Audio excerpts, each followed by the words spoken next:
Hi, everyone. Welcome to Cozy Corner Chronicles. I'm Julia, And I'm Liz. and we haven't done a Sparknotes but Better in a really long time. But as we promised, we will be doing one for Fourth Wing. Woo! And we just finished it. Oh my god, so freaking good. And this was Liz's first fantasy romantasy. hmm So now nothing's going to be the same for her because that was me with the Shepherd King duology, and now nothing hits the same. And honestly, okay, I was really scared. I remember I was telling you I'm not really into the sci-fi, fantasy vibes. I did kind of get a glimpse of fantasy when we were playing Split Fiction. I was like, okay, this is kind of cute or whatever.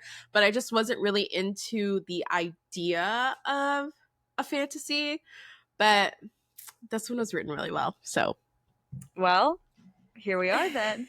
So, like we said, Spark Notes but Better, where we talk about everything. So it's going to be a very long episode, and if you guys listen to the whole thing, you guys are troopers. We give you infinite Korean hearts. Pew pew pew. Here you yeah, guys go. especially if you listen to it in one go. If you listen to it in Yeah, one go, you're the goat for real. yeah. No one's really reading this for English classes, probably because there's some oop in there, but I like listen it. to your heart's content. I like it. I like it. So But with that being said, I'm going to give the disclaimer that I literally don't know how to pronounce anything. I make up my own pronunciations, but don't Liz worry. does. I'm gonna be on it. And okay, after looking at the book and so I kind of did a mix of reading and listening to the audiobook. Um on Audible, there's actually a play version or a dramatized kind of whatever. Anyways, I wasn't going to spend 2 credits on it. But I tried doing immersive reading. You guys are liars. It's terrible. Worst thing I've ever experienced in my life. Yikes. I'm going to try it again, though. Maybe I did it wrong. Any tips and tricks, please? And for me, I just strictly read the book. So therefore, I don't know how to pronounce a single thing. I literally will only know how to pronounce Violet and Zayden because those are the only easy names. It's fine. I got you. Thanks. So with that being said, let's just get into it. So Yeah. our thoughts and feelings first, though, is that I really like this book too. Like I said, ever since I've read the Shepherd King duology, no romantasy really hits the same for me. So while I still have not dethroned that series, I really did enjoy this book. I thought it was really easy to read. It was really interesting. And I feel like I haven't actually read something with dragons yet. So the whole concept of dragons and all that stuff was very new to me, at least, too. I will say I oftentimes get bored during books. I feel like sometimes there's a period of downtime where you're just like, oh my god, this could have totally been 2 pages, and they draw it out for 3 chapters. No shade, no tea to the neighbor Christmas story. But this one, I felt like I could listen and read without pausing. Yeah. It kept me wanting to be like, oh my god, I have to find out what happens next. What happens next? What happens next? Yes, I agree. I thought so too. I thought that honestly, the trials and stuff were going to be so much longer than what they actually were. And I was like, oh, we're just getting to it. We're getting to it. We're doing this thing. And I was for it because I agree. Especially in fantasy books, there's a lot of world building. Usually it's really hard to get through because you have a period of downtime, especially when it comes to war. There's always some type of war that's going on. And then they spend 20,000 years building up to the war. And then you're like, I forgot what happened the rest of the way. I think my favorite part about the whole thing was how organic the character building was. I think from the jump, you can figure out what kind of person Violet was, what kind of person Mira was, what kind of person Zayden was, what kind of person Dane was. It was so easy to just be like, oh my gosh, this person is totally an asswipe, or oh my gosh, this person really cares about this, and yes, it did continue to flourish throughout the story, but I got that immediately. And I even felt that with the dragons' personalities. Yes! Each of them were just so distinct. They were so cute. I know. Yeah, anyways, those are thoughts and feelings before we even get into it. But let's just get into it. So yeah. We haven't done this in a while, so I gotta clear my throat. I got my water Yes. on deck. Me So too. I got a whole chapter, cup. ooh, oh, a cup, me with my 40 ounce. Period. But okay, so chapter 1.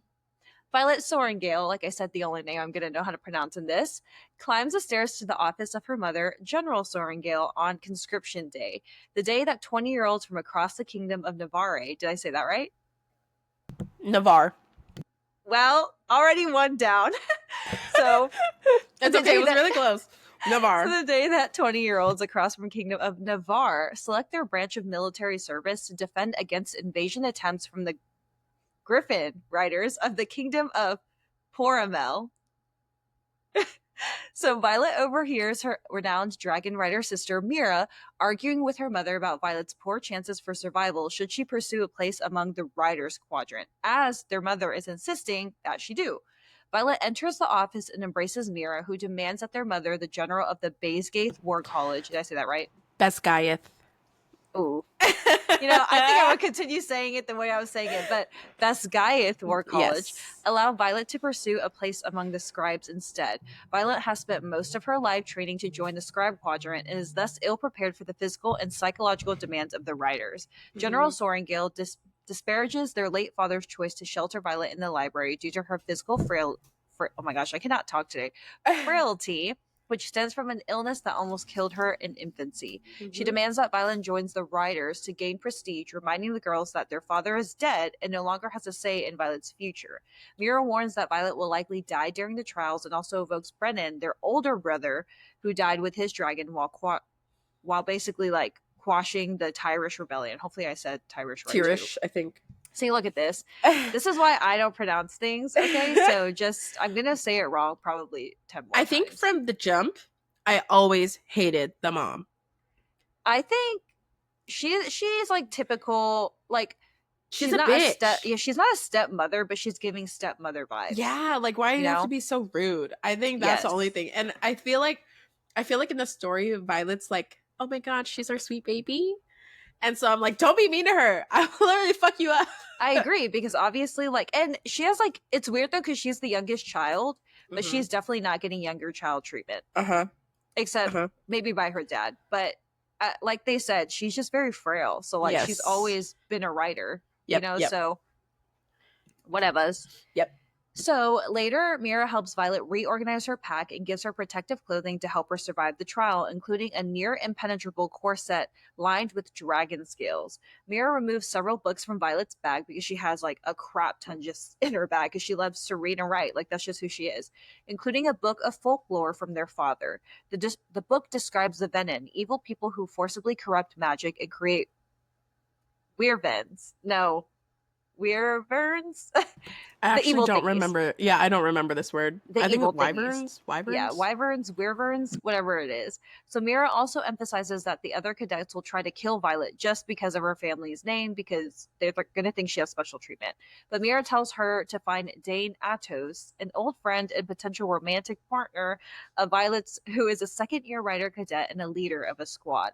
Violet ends up serving the tall tower of the Riders Quadrant entrance whenever they like bring her up. This is happening literally all before she's literally about to just walk in and determine what she's going to do. So she sees that at its top is a narrow parapet that she must cross. Mira continues to pepper Violet with advice as they wait. Violet notices that one of the rider candidates is a separatist child, identified by the dragon-given tattoo on his arm, identifying him as a child of a rebel. So basically, back then, there were people who were against like General Sorengale and all that stuff, making them a separatist, and all of those people were essentially killed, and then their children were branded with the rebellion symbol. So that they would basically be put in the Riders Quadrant. Yes, because they could then like basically die, Yep. So all separatist children are forced to conscribe into the quadrant, like Liz said, for punishment for their parents' rebellion. This leads Mira to warn Violet about Xaden Ryorson, the son of the great betrayer who led the rebellion many years ago. To atone for the actions of his father, Xaden has sworn an oath to the Empire and is a high-achieving third-year rider. But Mira believes that he will kill Violet at the first opportunity just because Violet is Sorengale's, like, I was going to say daughter, because they got beef because her mother was basically the one that killed his dad. Yeah, she executed all of them. like unalived.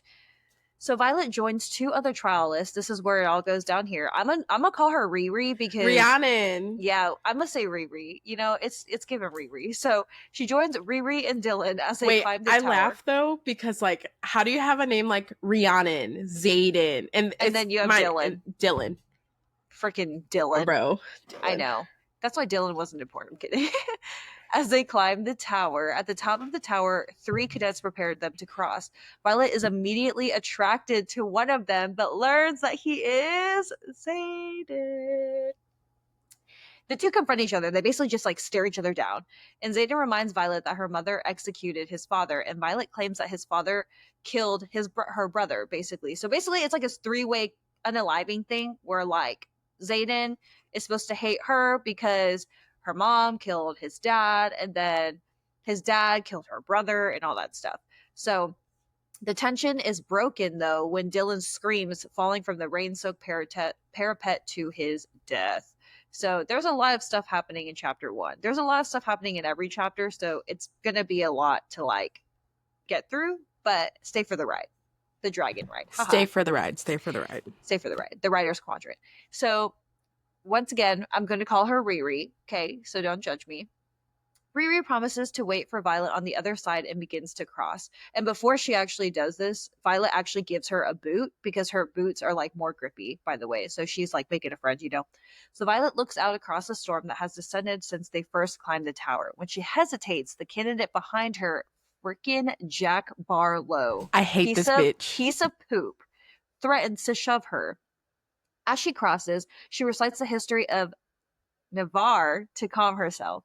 She looks back to see what Jack is doing and watches him throw another candidate from the top of the parapet before turning his attention to her. This is when he starts like literally trying to go for her and starts like running towards her. So she tries to pick up the pace and she tries to run, but slips and almost falls, okay? But she doesn't. She's still in this thing. She recovers as Jack mocks her from behind. Violet jumps to safety on like the last few steps where Riri and the two older cadets are watching. She pulls out a dagger, holding Jack off for long enough to remind him of the rules. One of the rules, like they have a bunch of rules in the Writer's Quadrant and stuff like that. One of the rules is that he cannot intentionally kill another person, aka in this moment, her, while in the presence of a higher ranking cadet. And now that they have crossed the parapet, they are being observed. The older cadets agree to this, telling Jack that he will be executed if he hurts Violet, and he ends up vowing like vengeance because she's basically like holding the knife up to his balls. Like that so basically, they were just like, you either lose your balls or you lose your life, man. So which is it going to be? You know? And then chapter three, she does end up meeting up with like Dane, which is the older friend. So Dane promises to add both Violet and Riri to his squad. He then takes Violet to his room so she can wrap her knee, which has been slightly dislocated due to a weakness in her joints.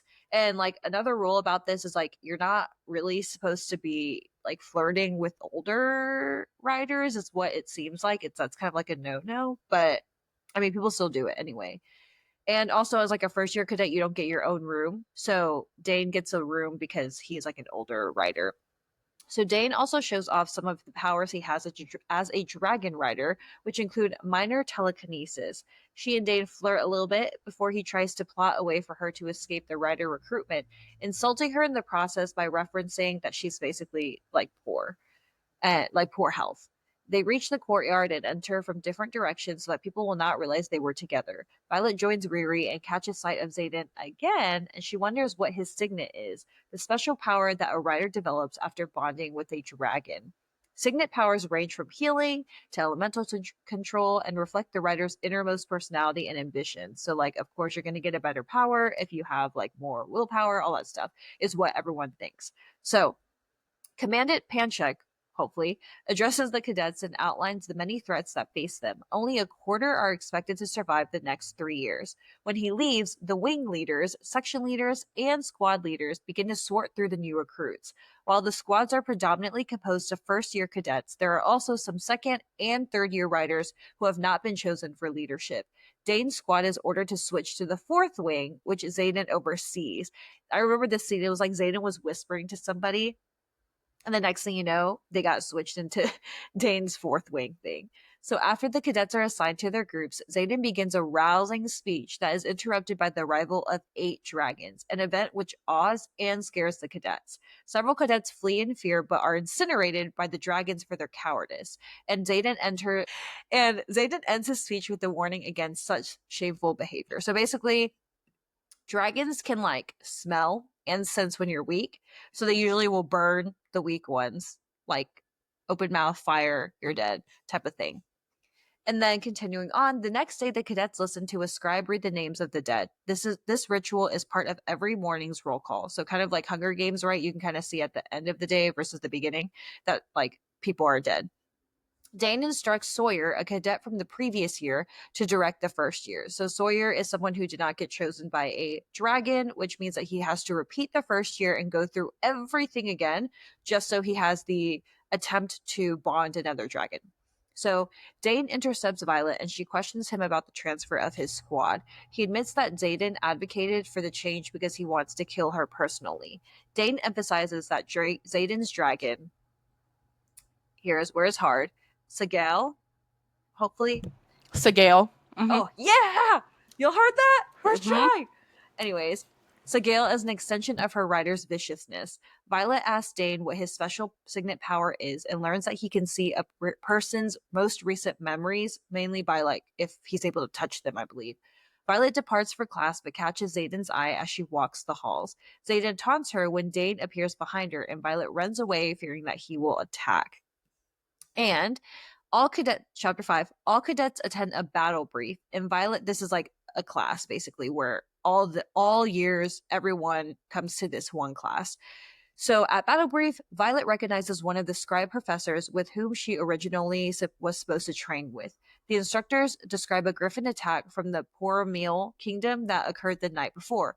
Poromil desires Navarre's resources and are displeased with trade agreements, leading them to ransack the country. Dragons use magic channeled through their riders to keep protective wards around Navarre. The wards prevent non dragon magic from working, aka like griffins and stuff. But those wards do sometimes fail, is what they're talking about in Battle Brief. The professors then prompt the first year cadets to ask questions, and Violet determines that the dragons knew the wards were breaking before the fight began. Zayden ascertains that the attackers were looking for something specific, but no one can determine what. And as the brief concludes, one of the professors implies that more than just third year riders may be called into active duty. So, like, they're basically saying that for, I think, what was it? Like in the book, they were saying that you can, like, you're obviously going to be in battle when you graduate, but starting as like a third year or whatever, you could be called into battle at any time. There's like something with the system like that.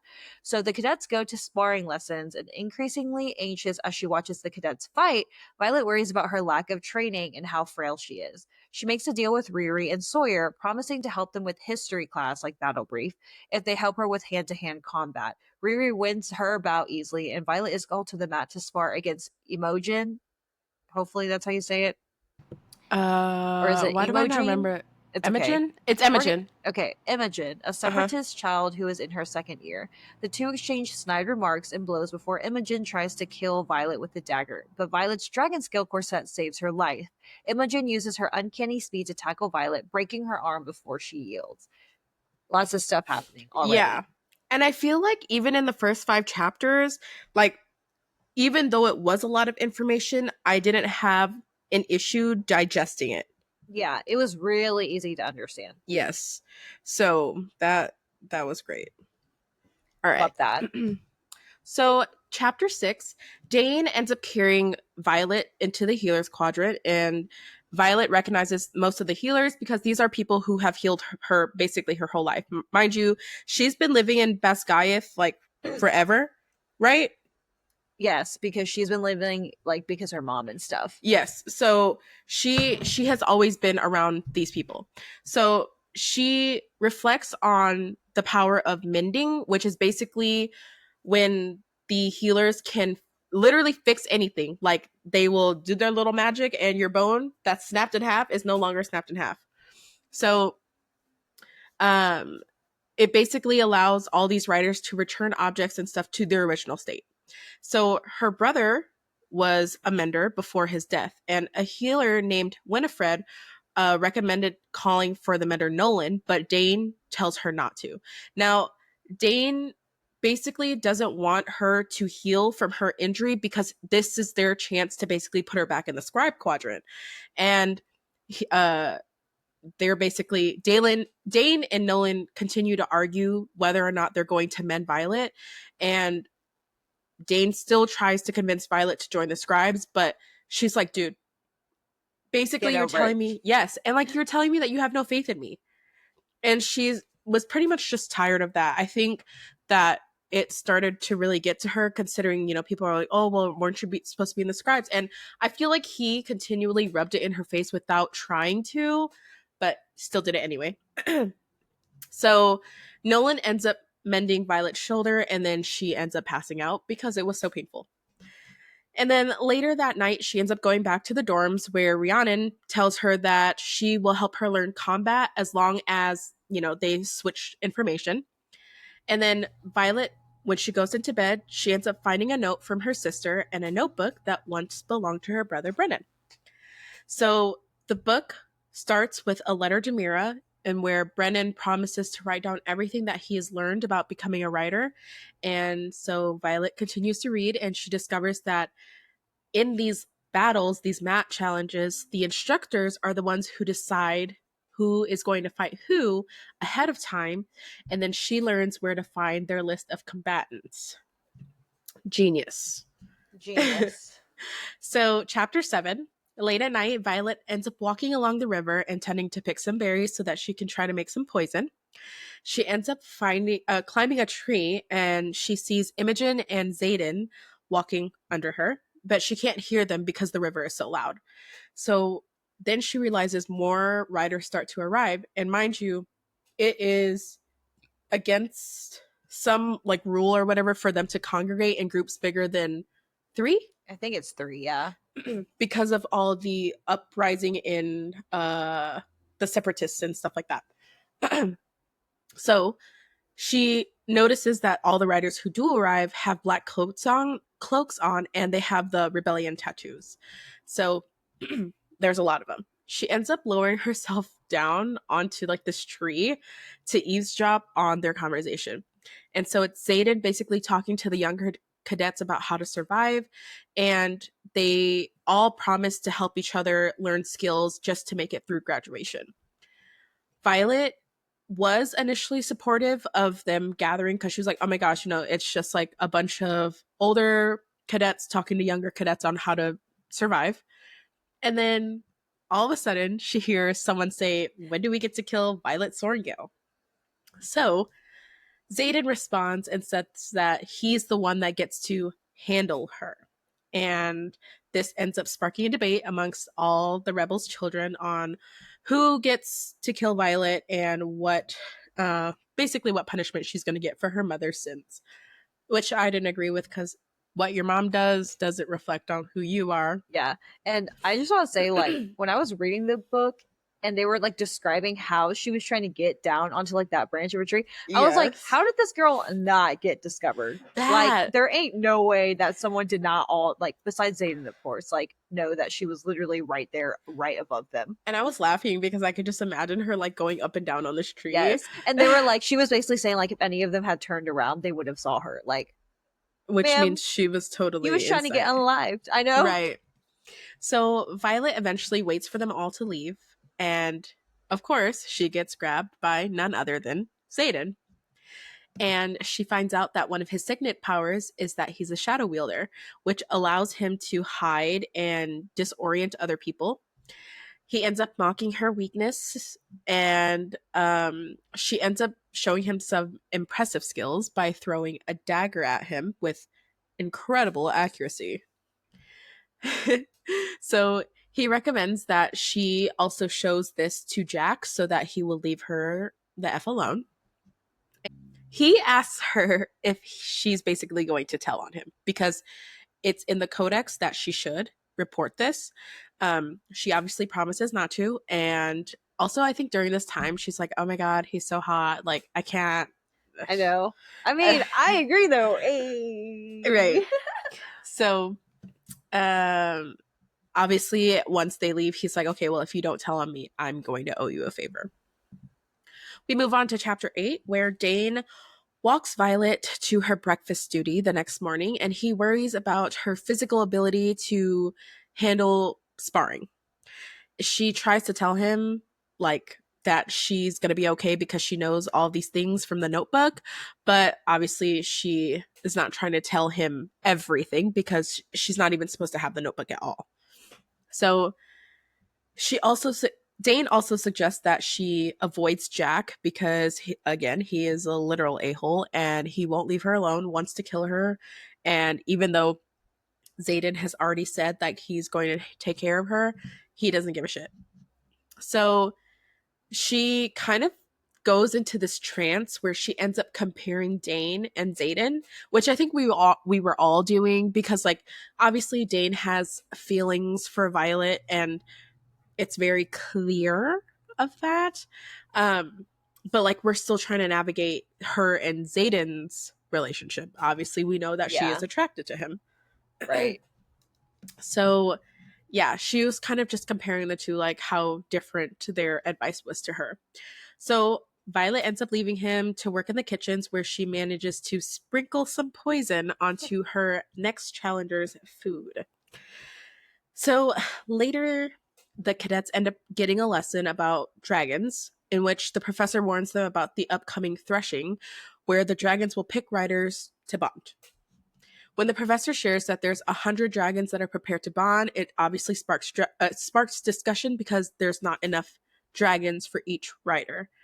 And I think it was Violet who was the one that pointed out that there have been fewer dragons bonding every single year, and so they're trying to figure out why this is going on, and obviously that this is an issue that's affecting the wards. So after class, Violet and the professor end up having a private moment to discuss Brennan, and he compliments her intelligence and compassion. And this was a point where she also like stated very directly in the book that she has never been like the better sibling.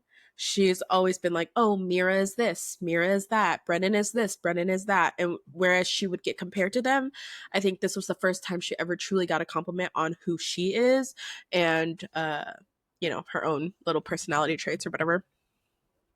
So at the sparring room, Dane warns Violet that her opponent is friends with Jack and obviously wants to kill her because she's viewed as a liability. Now, I think this is a reoccurring theme in the book. Like, if you're weak, they want to get rid of you, no matter who or what you are.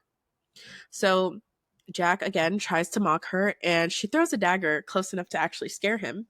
And of course, this pisses him off. So he's like, I'm going to get you. I don't give a fuck about Xaden and what he says. He wants to kill her. Violet is, and Violet gets called to the mat where her opponent is Oren, and he looks extremely ill. He mocks her, but she obviously manages to outmaneuver him, and then he begins puking all over the mat. The supervising professor declares that the spar is over, and over the next few weeks, Violet continues to win because she is poisoning every one of her challengers. And then by December, she feels really well established because she has been beating everybody. However, one of her sparring partners ends up getting too sick to even make it to the mat and ends up going to the healers, and Xaden ends up volunteering to fight her instead. So, Violet is dreadful when Xaden, who is one of the most ferocious fighters in the academy, ends up on the mat. Dane tries to intervene, and mind you, I feel like every time Xaden is around, Dane tries to play this like superhero complex with her, and I hate it. I want to fight Like him all the time. he like treats her more like a younger sibling, in my opinion, than someone that you're romantically interested in. Oh, I definitely agree with that.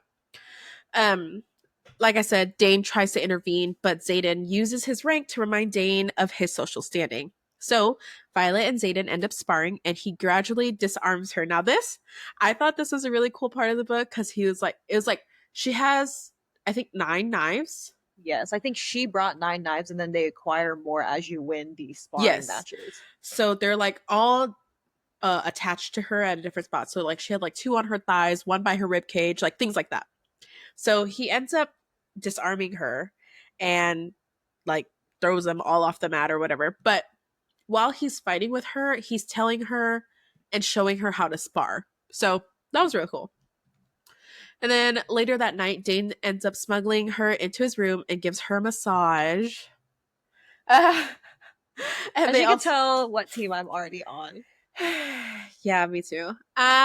Anyway, so ends up giving her a massage, and they also talk about how dragons can read the minds of their riders, which I didn't understand at this point, but it makes sense later on in the story.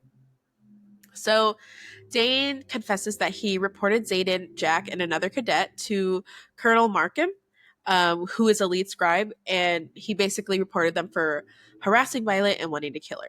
When Dane asks Violet to join the scribes again, she this time lashes out on him. He describes the horrors of threshing, and when Violet might be killed by the dragons or her peers, that he would have to watch it happen to her, which he doesn't want to do because he's madly in love with her. But won't Chap- admit. right. So, chapter 10, the cadets survey the gauntlet, which is a vertical obstacle course that they must ascend. The exercise weeds out weaker candidates and determines the order of which the squads will be presented to the dragons for initial impressions. As the cadets study the course, one of their squad members ends up mocking Violet, but Riddick, who is the class clown, ends up defending her. When someone implies that Violet is sleeping with Dane to gain preferential treatment, Rhiannon tells him the truth of their friendship. And then the cadet ends up apologizing for his assumptions, and then they begin the first of 9 practice attempts to master the course. When it's Violet's turn, Violet ends up repeating information about dragons to herself again to calm her nerves. This is another reoccurring theme. She will do that to stay calm. And then partway through the course, one of her peers falls to her death. And I feel like after reading this, I'm like so immune to people dying now because like Yeah. there's someone dies every page. Like, Yeah. And like I feel like they don't describe it either, so it doesn't make you yeah, feel like, and you're not really like attached to any of these people yeah. yet. So you're like, there goes another one. Whoops. So the next day, Violet volunteers to ceremonially burn her deceased squad mates' belongings in the keeping with school tradition. And that's another reason why her having Brennan's journal is a big deal because since he is dead, like all of his stuff should be burned and his journal still exists. So afterwards, she wanders the hallways of the school alone, thinking about Dane's offer to join the scribes. She ends up spotting Xaden with 2 other cadets and hides, but Xaden's shadow talent obviously allows him to sense her presence. Xander sends the other cadets away and goes up to Violet. They exchange some words before she confesses the difficulties with the gauntlet, some portions of which are too tall for her to master. Because she has survived for 2 months, she is hopeful that she can continue to succeed, but the death of her squad mate and her struggles with the course have really given her a reason to doubt herself. He instructs her to think more creatively about the challenges in front of her before leaving. Yes. And I also want to say that like going back to when they were talking about like the 100 dragons who are willing to actually bond this year. I can't remember if this is the part where it's been like a little bit, but I remember there being like a slideshow where they were talking about like the kinds of dragons that will bond. Yes, And it was the professor has a signet where he can yeah, he can capture like, and then show. yes. Yeah. And so they end up talking to history. Like they keep bringing up also this like black dragon, like Uh-huh. one of the most powerful dragons of all time, and Uh-huh. blah blah, and that his last owner or like rider, so owner, his last, we're talking about the rider squadron. I know. The last rider died, and like a big thing is like when you and let's say you are bonded to a dragon and you die, if you guys have a very strong bond, there's a possibility that your dragon will also die because of the Yep. fact that like you guys are essentially one. So that's like a big deal. I just have Yes. to And he also slide that in so there. there's actually 2 black dragons, one of which is bonded to a professor, and then the other one that Julia was talking about. Yes, and then Zayden's dragon, which they don't really describe much, like when we're talking about, we don't describe it much, but Zayden's dragon is this like rare blue dragon, and she is like almost as powerful, if not more powerful than this black dragon. And I don't think, is she the only one of her kind, or is there another one? I think she was the only one of her kind. Okay, yeah. So Yeah. it just shows like how powerful Zayden is to be able to bond to Sigel. Yes. Just had to give Yes, that up. definitely. And then so continuing on, chapter 11, at their last practice session, Riri and Violet struggled to plan a way to get Violet up the gauntlet. So at this point, like she's able to make it literally through everything except for this one part where she is physically like too short. Like her body span, her whatever 4'8" self, I don't know, cannot physically like go up or whatever this part of the gauntlet. So she basically knows that her size is going to be a problem. So the next day, Dane escorts his squad to the course as Violet and Riri joke to keep their spirits high because it's gauntlet day. So when they enter a tunnel, Dane tries one more time to get Violet to go to the scribes, but she rejects the offer, claiming that she has changed. Like, Dane needs to just give it up already. Like, I get that you're coming from a place of caring, but I need you to stop. Like, she's and I already made it this far. and I just don't think he realizes like how detrimental the way he's acting is to their romantic relationship. Yes, and exactly. And like it's like cuz I don't know. It's he's just annoying me, Yeah. honestly. I agree with you.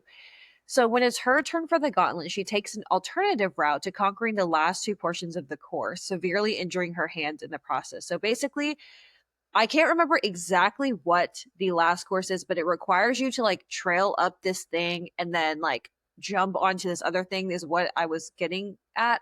And so to this point, because she's never been able to make it up the like last two portions of the gauntlet, she has not even actually practiced this. So she essentially takes this like rope or something and uses the momentum of the last obstacle course thing to like swing herself up and then using a dagger to like basically just bring her up to the top of this to finish the gauntlet. So because she's doing all this and like all this stuff, one of the older wing leaders accuses her of cheating, but Violet's been here her whole life. She knows the codex and all this stuff like the back of her hand.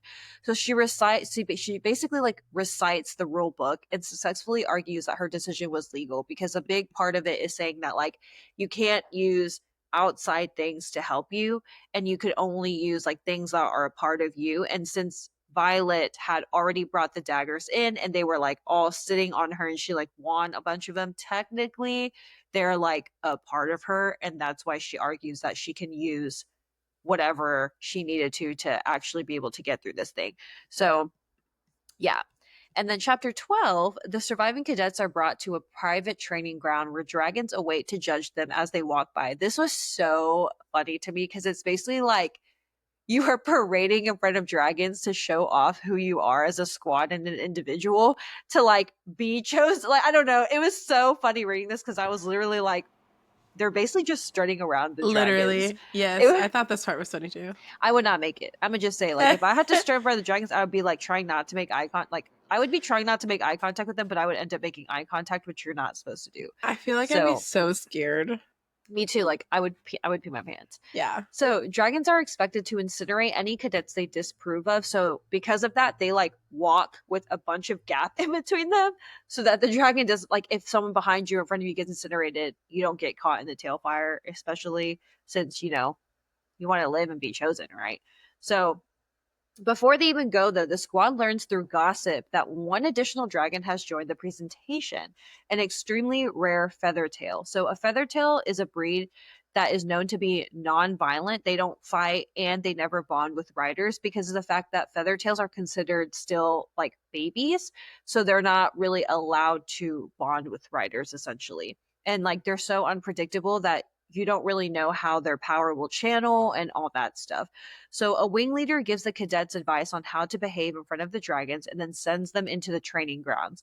The dragons are massive and impressive, but Violet keeps up a lighthearted chatter as instructed. So not only are the dragons looking at you as an individual, they're very much looking at how you also interact with others. Because, yes, it's about strength, but I also think that even though it's not explicitly said, I think dragons also really want to know your character as a person as well. So, by keeping up the lighthearted chatter, they seem more relaxed I and definitely therefore, agree with that. right, like have a better personality to kind of present themselves in front of these Yep. dragons. So, they catch sight of a golden feather-tailed dragon at the end of the line, and it's very, very small. And everyone kind of makes fun of the dragon because it's small, like Violet and stuff like that. So the cadets debate whether it's actually healthy and normal because of how small the dragon is. But, Violet being Violet and her size, she defends the dragons, as she should. And some of her squad mates insult her and continue to speak badly about the golden dragon, being like super rude about it, which bold choice considering you are literally in front of a million other dragons that could literally just burn you to a crisp. But Right. whatever. So they start to make their way back to the school, but one of their squad mates is incinerated when he is found to be too indecisive. And then the cadets maintain their calm, but Violet lashes out at one of her peers for making a rude comment about the dead cadet. Basically, like the whole time, the girl and this guy and like all their friends were just like roasting this dude for being indecisive and being like weak and saying he was the weak link anyway, blah blah blah blah blah. And it's just like, for what? So she turns around and then finds two green dragons investigating her, basically blowing air at her injured hands and chest. And everyone's like staring at her like, oh my Yeah, god. this part made me Like, so nervous. me too, because she's like turning around and it's like, what are you guys doing? And they're literally, Yeah. they're not like, opening their mouth. They're literally just like all up on her, Yeah, like like, sniffing her like a yes, dog. Like a exactly. dog would sniff you. Yes, and then she starts to laugh because she realizes like it's the same breed of dragon that is her sister's dragon. So what's happening is that they smell the dragon scales of her armor, and then she talks to the dragons. She introduces herself as Mira's sister and like saying, oh, you must be smelling Mira's dragon on me because you guys are the same kind, all that stuff. And So then mind those, you, oh sorry. no, you go. Nobody knows that she has this dragon scale armor because Mira made Yes, it for her like as a little, just to save her life, which it does end up saving her life multiple times, even multiple on the mat. times. Yeah. Yes. So nobody knows that she has this armor on. Yes, and like it's not like her sister's plucking scales off the dragon. It's like when the dragons shed their scales, Mira would pick them up and then make this armor for her, so it's not harmful towards her dragon in any way. So after this little smelling incident, they return to their perches and she rejoins her squad, and then they continue walking when another cadet speaks badly about Violet and like roasting her and all that stuff. She's finally set on fire. It's the same one that was talking crap about the person who died. So rightfully so, she should have been incinerated, and that just goes to show you that dragons also care about your character, not just how strong you are. So Chapter 13 is the first day of October is the day of the threshing. So like we've already said, this is moving lightning fast. We're 13 chapters in and we're already at the point where they've gone through trial and they are about to be presented two dragons for threshing. Like, that's crazy. So Which, thank God, because I again, agree. I do not think we needed 50 chapters of the trials at I all. agree. Would it have been a little cool to get a little bit of it, sure, but no, we didn't need it. I am totally in line with that. So, when the first year cadets must enter a valley to try to bond with the dragons, that's how threshing works.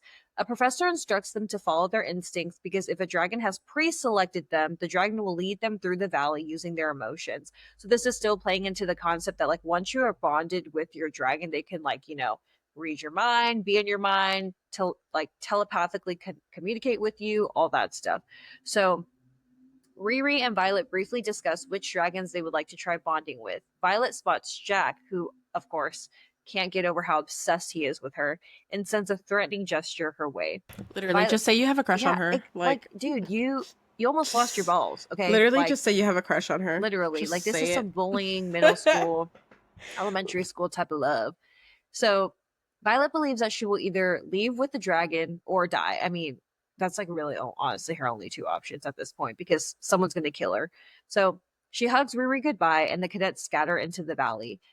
And like throughout this time, she like doesn't really feel a pull towards anything. So after several hours of hiking, Violet finally comes across several dragons but doesn't like feel that connection. So she ends up climbing a tree to a spot where she can essentially just see a bunch of dragons and where all the dragons are to see where everyone is. So she ends up finding that there are like a few dragons who are still searching and a few other cadets who are also searching. So she feels better about herself because she isn't the only one at this point, even after several hours, that hasn't like bonded. So that's not like a bad thing. So when she climbs back, though, she overhears Jack walking with two of his other people in his little quadrant thing. So when she arrives, when she realizes that they're hunting to kill the small golden dragon, she tries to rush ahead to warn it of the intentions, but twists her ankle on the way.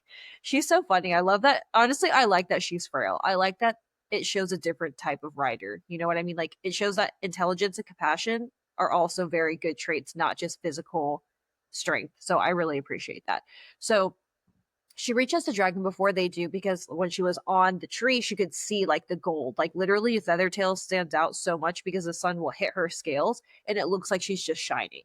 So her efforts, her efforts to shoo away the dragon though are like not successful before Jack arrives. She's literally telling the dragon like go, go, like like kind of like Like shooing her away. yes, like And come she's on, just go. like, la la la. Yeah, I thought this was so funny. It was so freaking funny. I So love the way she was just like, I'm telling you to go, just go. And the dragon's just like, I know the dragon's like, like ruffling its I know. like does not care. So the Jack and his two people approach the golden dragon and Violet intervenes, revealing herself as she steps between the cadets and the dragon. They approach with weapons drawn, but Zayden suddenly speaks. So a big portion of the threshing is that you cannot get any help with anybody higher up. Like it has to just be you. Nobody can help. So if someone kills you, like even if it's like your bestest friend or your sister or your brother, or your mother, whoever, they cannot step in to help. So they didn't even know Zayden was there. But Zayden suddenly speaks and then he reveals himself and his dragon, Sigil. So, chapter 14, Jack cites the rules saying that the dragon riders cannot interfere with the threshing, implying that Zayden cannot stop them from attacking.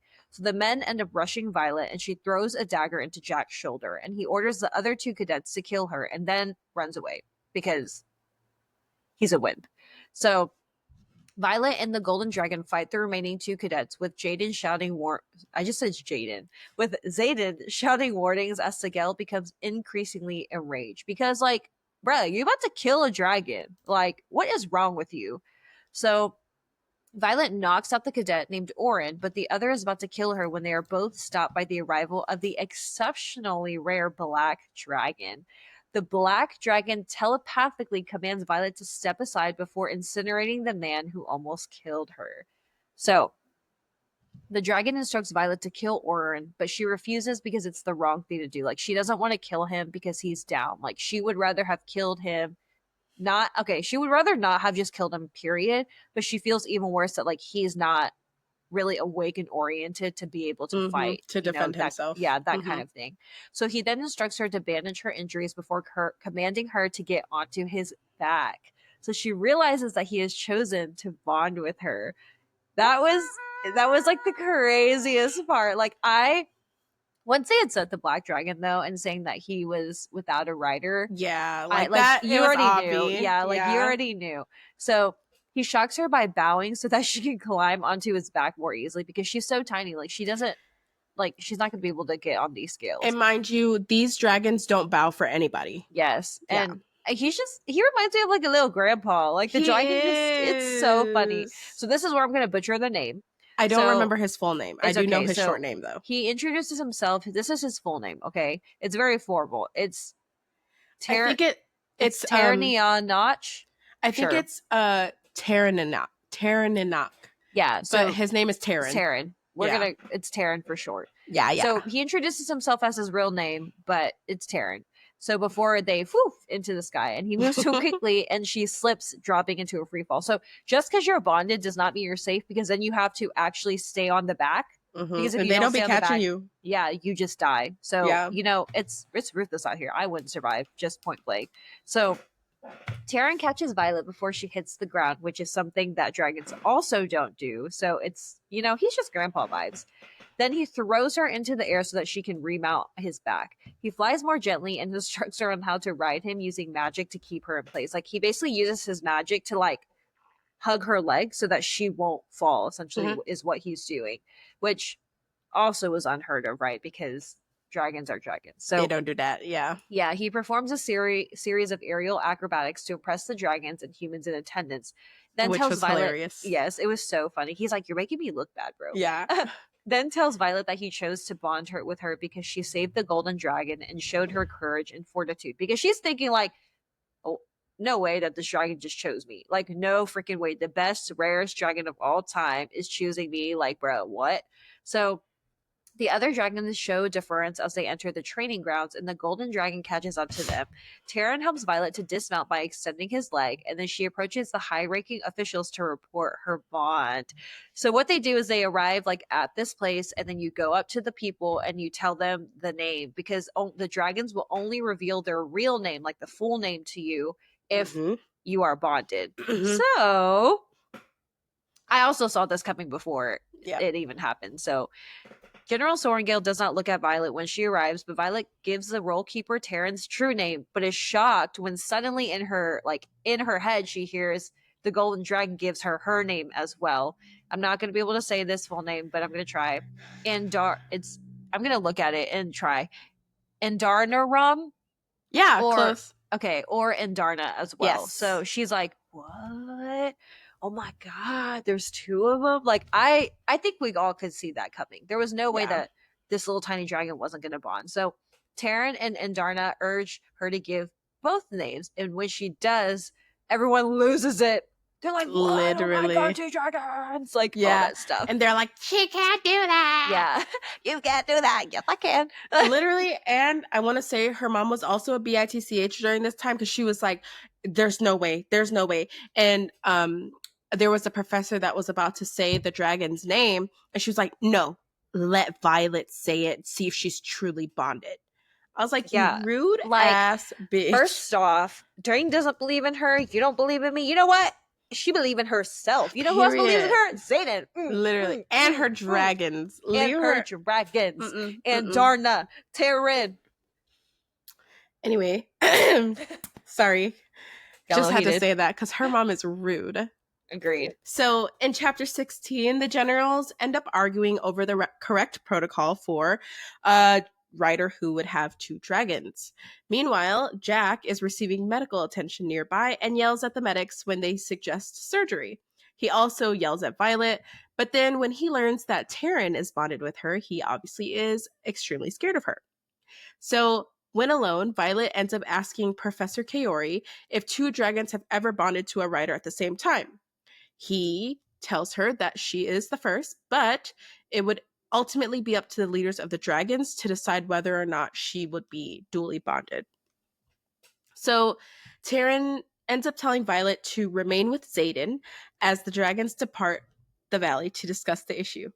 Now, this is when I started thinking, I'm like, why does Taryn know Xaden? And like I'm just like trying to piece together in my mind, like, why is this it made sense. Anyway.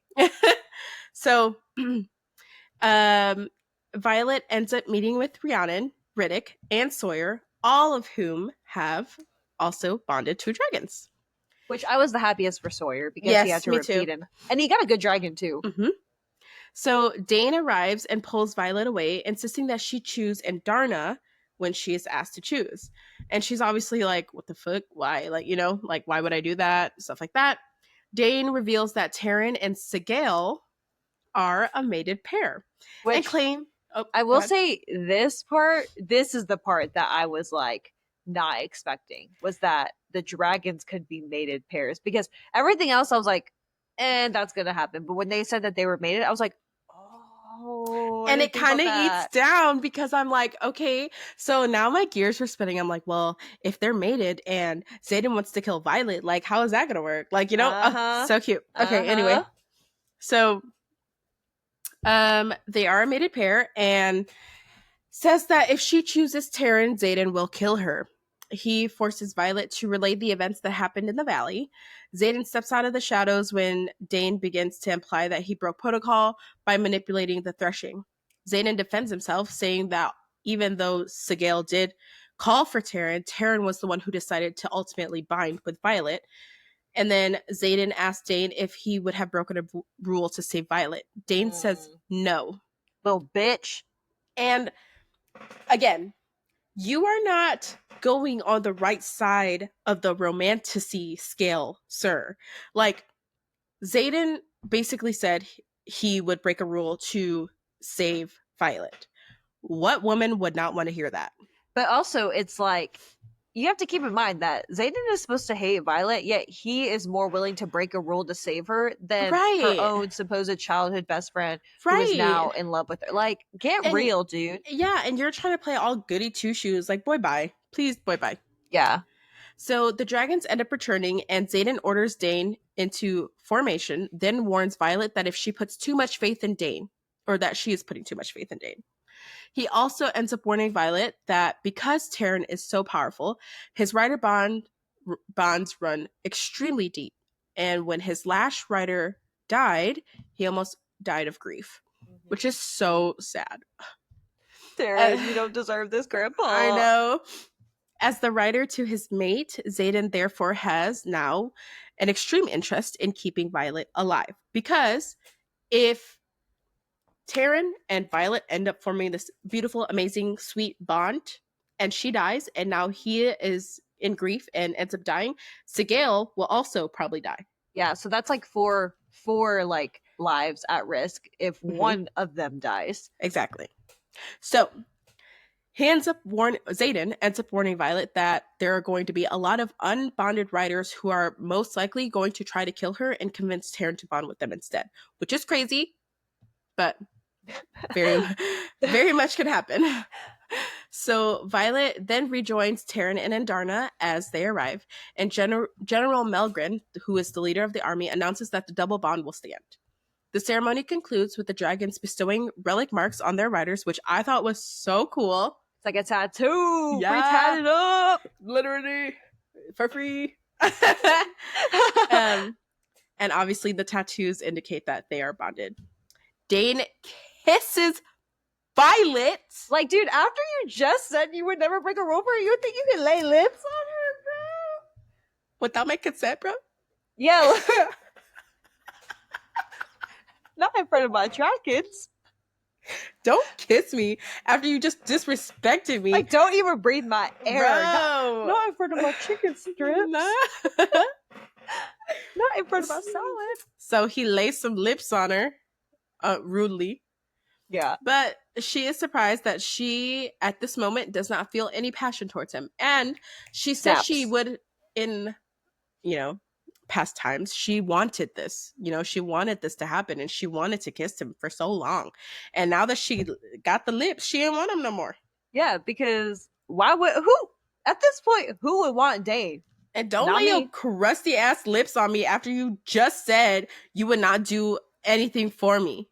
And actually, so a whole big thing too that I think we didn't talk about was, so there was a point, the person who accused her of cheating was someone that Dane used to sleep around with. And she could feel that tension. And during this whole thing, like, he never once stuck up for her.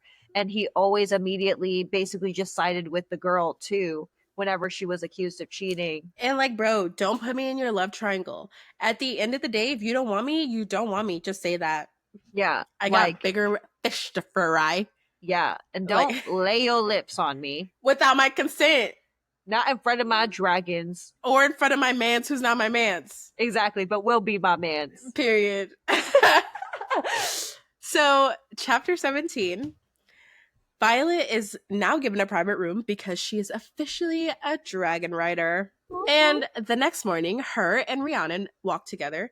After some light teasing, Violet admits that she felt no spark when Dane kissed her, to the appropriate lengths. They then meet up with Riddick, and they go to breakfast, where other first-year cadets are quick to give Violet their seats and greet her with warmth.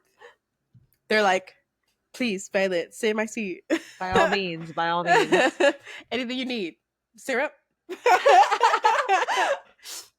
So, the three also observe Jack being ostracized by their peers, which, About fucking time. Mm-hmm. The rest of the Flame Squad joins them at breakfast, and this group includes Imogen, who explains that Terran's presence has caused significant power shift among the cadets. Now, Imogen, she's quick to switch up, ho, because you dislocated my shoulder and ripped my fucking arm out of my socket. And now all of a sudden you want to be my friend, bitch? I think But not. she has to, because she knows that if Violet dies, that I know. I don't I give a wasn't shit. I wasn't for it, but she kind of grew on me, I guess. She So didn't grow on me. I fucking hate her. So obviously, they're together, they're gossiping about other bonds, and the first years learn more about their higher ranking squad members. Imogen instructs Violet to meet her for strength training. And Violet realizes that her new connection to Xaden is not a secret. The first years attend flight training, and Taryn arrives, but Andarna stays away as her small frame prevents her from carrying Violet's weight. Because she's so cute, she doesn't even have claws, she got paws, she's just a cute little thing. I You know, know. I pictured her as like one of the dragons from Dragon Tale. Yes. Like this, she's so cute. Oh my gosh. So while Violet and Taryn fly, they banter telepathically, which I thought was so funny because, like, now when they're talking, obviously it's in her mind or whatever, but like, she'll say something, she'll be like, I wonder if he can hear that. And then he'll interject and be like, I heard that. Like, Yeah, I think he it's is so funny. such an old man. Like it is so funny. Yes. So Violet insists that Taryn refrain from using his magic to keep her on his back. And she's really big on being equal and being fair. And she's like, I don't get why you have to basically do all these accommodations for me to stay on your back. Like, I should just be able to. And he's like, bro, your thighs are weak. But Because she's you like, are small. yes. And she's like, I don't give a shit. So she is very strong minded. She wants to be treated like others, which again, totally understandable, but it's like her circumstances are so different than others that I don't think she's processed that part of it. Yeah, like she's got the biggest dragon being the smallest cadet probably like ever. And for some reason, like her frailness reminds me of someone who has like just like maybe like chronic Yes, conditions, yes, yes, yes. like I know what you mean. for some reason I was getting like very much like cerebral palsy, like Mm-hmm. as I was thinking, but she's very much like she's up and moving a lot more than that. So I'm like, what could it have been? You know? Yeah. But anyway. So she of course keeps falling off. And mind you, again, Taryn does not have to go and catch her. A lot of dragons don't, but he does. And so he'll dive to catch her while she's falling. Later that night, Dane catches Violet as she's walking to the gym, and they talk about her difficulties with flight before he apologizes for the kiss, emphasizing the rules against physical relationships that disrupt the chain of command. Like, Okay, dude, bro, shut fuck up, off. bro. Like literally. So Imogen disrupts their conversation, and Violet leaves him to go to train. The two women exchange some words, and Violet deduces that Imogen is romantically interested in Xander. Yeah. So, chapter 18, Violet is now assigned to archive duty, where she returns books for the commanding officers and collects their new requests. The task causes her to reminisce about being a scribe, which I think she genuinely enjoyed. Yeah. And she gradually feels less attached to the archives, but I think to an extent she misses it and liked it more when it was like her and her dad. Mm-hmm. So she runs into her old friend, Jessenia, and the two catch up before Violet gives her the next request list. Violet discovers that a favorite childhood book of hers is not in the archives, which seems unlikely due to the archives' expansive collection. And then at breakfast, Violet learns that Sawyer is the first of the newly bonded to display his signet power. And I think it was here where they say like it could take anywhere up to a year for you to actually show any signet powers. And I think the stronger bonded you are to your dragon, the higher the signet power. Yes, and if you don't show your signet power, you essentially also die because yeah. Yeah. So basically, you Just die either way. everything. You breathe, you die. You eat, you die. Yep. The older students offer the first years a warning. Once they begin channeling magic from their dragon, they must manifest their signet within 6 months or risk dying Oh, 6 from months. built up magic. Whoops. So basically, if you don't have magic powers in about 6 months, you're dead. You're done. You're dead. So, despite her training, Violet still struggles to stay on Taryn's back during flight lessons. And Taryn teases Violet about her conflicting feelings about Xaden. When Dane arrives on the flight field, Taryn grows extremely angry and threatens him. In Period. private, Dane yells at Violet for not being able to stay on Taryn. Which, bitch, if I can't stay on my dragon, ain't none of your business. Exactly. Get your What I crusty do. lips away from me. I can't. So obviously they're arguing, but Violet ends up listing things that she is doing to improve her strength. And when Dane references his feelings, Violet again lashes out, claiming that they will only ever be friends because Dane has zero belief in her potential, which I agree. Yes. She ends up storming away into a courtyard where one of the newly bonded cadets starts to manifest his signet power, mind reading. No bueno. And yeah. So mind reading is actually an outlawed power that apparently is too dangerous for anyone to have. And so the professor ends up snapping his neck. Which crazy. Yeah, I was that part. Yeah. So Xaden actually uses his shadow powers to close the cadet's mouth because he was like freaking the fuck out. Yeah, He was like, voices, yeah, voices, make it oh stop. Make it stop. Yeah. Yeah. And Professor Carr is a magic specialist, and then he was just like, so. With the X's over the eyes, like. Literally. So, again, no emotional attachment to him. I was fine with him dying. Exactly. So later that night, Violet dreams about her father before Taryn wakes her up telepathically as Orin and 6 other cadets break into her room and try to murder her. Yeah, he's like, wake up, wake up, wake up. And she's like, la-di-da, my father. I know, I miss my dad. Like, bro. And okay, crazy because, first of all, if you're gonna kill me, at least give me a chance to defend myself. Don't catch me while I'm asleep. This was also against the codex, though. Like you're not allowed to attack another cadet when they're in their sleep.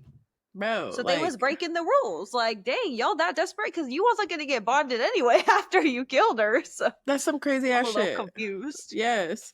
So Taryn tries to coach her as the 6 of them attack her while the 7th one flees. They overpower her and Orin prepares to kill her.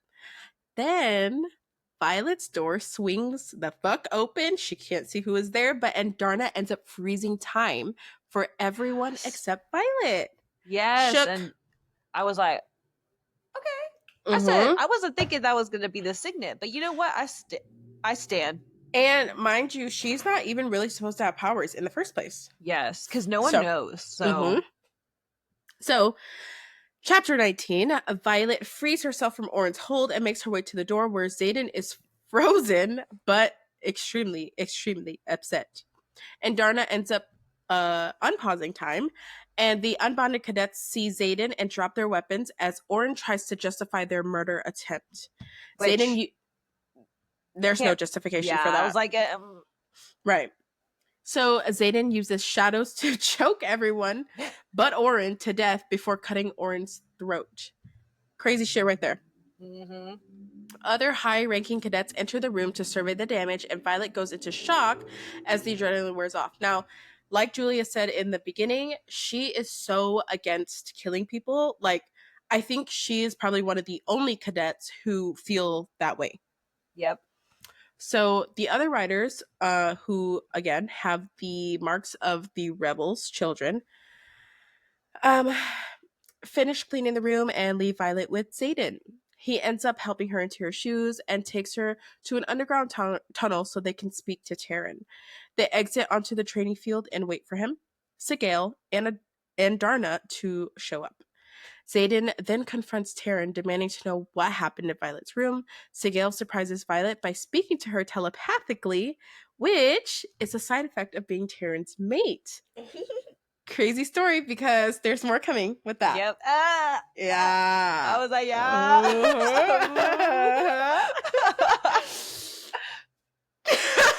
I can't. No, dude. Imagine we could speak to each other telepathically. We're just sitting there like, you know what that just we would be like SpongeBob and Patrick, where they're like, you know what's funny, you know what's so funny, like that would be, you know, 20 or the 24. 25, and you're just like cracking up in the seat, and everyone's like, I know. So, anyways, and Darna explains to Violet that feather-tailed dragons can give their powers to humans, which is why adult dragons are the only ones who bond. Violet realizes that Andarna is just a little baby. She's just a girl. She's literally the epitome of the song. It's pretty little baby. Yes. She's like I said, she's a baby dragon, not a special breed of dragon. So because young dragons are untrained, humans can actually abuse this and steal their power and then end up killing the dragon in the process of that. So the more these juvenile dragons use their powers, the more weak they become. So once Terran and Andarna reveal this information to Violet and Xaden, they have to swear to secrecy. The dragons end up leaving, and Xaden asks how the unbonded cadets got into her room. Violet hesitates to tell him that she recognized the person who fled. Violet believes that's the person that unlocked the door. Which, this just, if you are Team Dane, and after these next sections you are still Team Dane, I hate you. Yeah, like we have beef because there is only one right answer, and it is Xaden Ryorson. And if you don't like Xaden and you think he wears skinny jeans, I don't care. And you know what? Even if he wore skinny jeans, he probably has emo hair like this. Like this. The old Justin Bieber hair. He's probably like, bro. Like, that's probably what he's like. He might wear skinny jeans and he might wear eyeliner and have bangs, but you know what? We like it. Yeah, there is only one right answer, and it is Xaden Ryorson. I will stand on that with this book. Period. I can't speak for other books. I may retract this statement later on. I don't retract any statement at this point. Yes, exactly. In Fourth Wing, business. In Fourth Wing, her only mate is Xaden. Yep. And then also Terran and Andarna, but that's different. That's different. That's not romantic. And if you say Dane, get out. Yeah. I mean, stay, but get out. like, stay for the rest of this episode, but get out after that. Oh, we're like, whoops, sorry. Oops, sorry. Tears. Chapter 20. Yeah, so chapter 20. It's so funny. The younger cadets discuss the murder attempt over breakfast, then attend the morning death roll call. While everyone is still in formation, Xaden pulls a rebel's child named Liam from another squad and places him in Violet's squad. Violet protests, insisting that she does not need a bodyguard. She does. She does. During morning announcements, Commandant Panchek claims that a violation of the Rider's Code has occurred. Xaden steps forward and relays the events of the night before, then accuses a fellow wing leader named Amber. This is the one that Dane had a relationship with. Of having helped the cadets break into Violet's room. I will cut you, Amber. Me too. I know where you live. I will bite you. So, of course, what does Dane do? Defends her. Like the ick was icking. Bro. I got the biggest ick. I was like, oh. Let me say something. We gonna cook. You had the audacity to lay your crusty ass lips on me and then defend the woman who opened my door for me to get killed. I think not. Let's talk about the fact that even Dane has been Violet's bestie. So out of anybody, you should have believed it, romantic interest or not, sweep that aside. They have been best friends since they were kids. What do you mean you are still going to defend Amber? Who even is Amber? All I have to say Anyways, is, again, if you are Team Dane, don't be. that's it. No, Don't. no.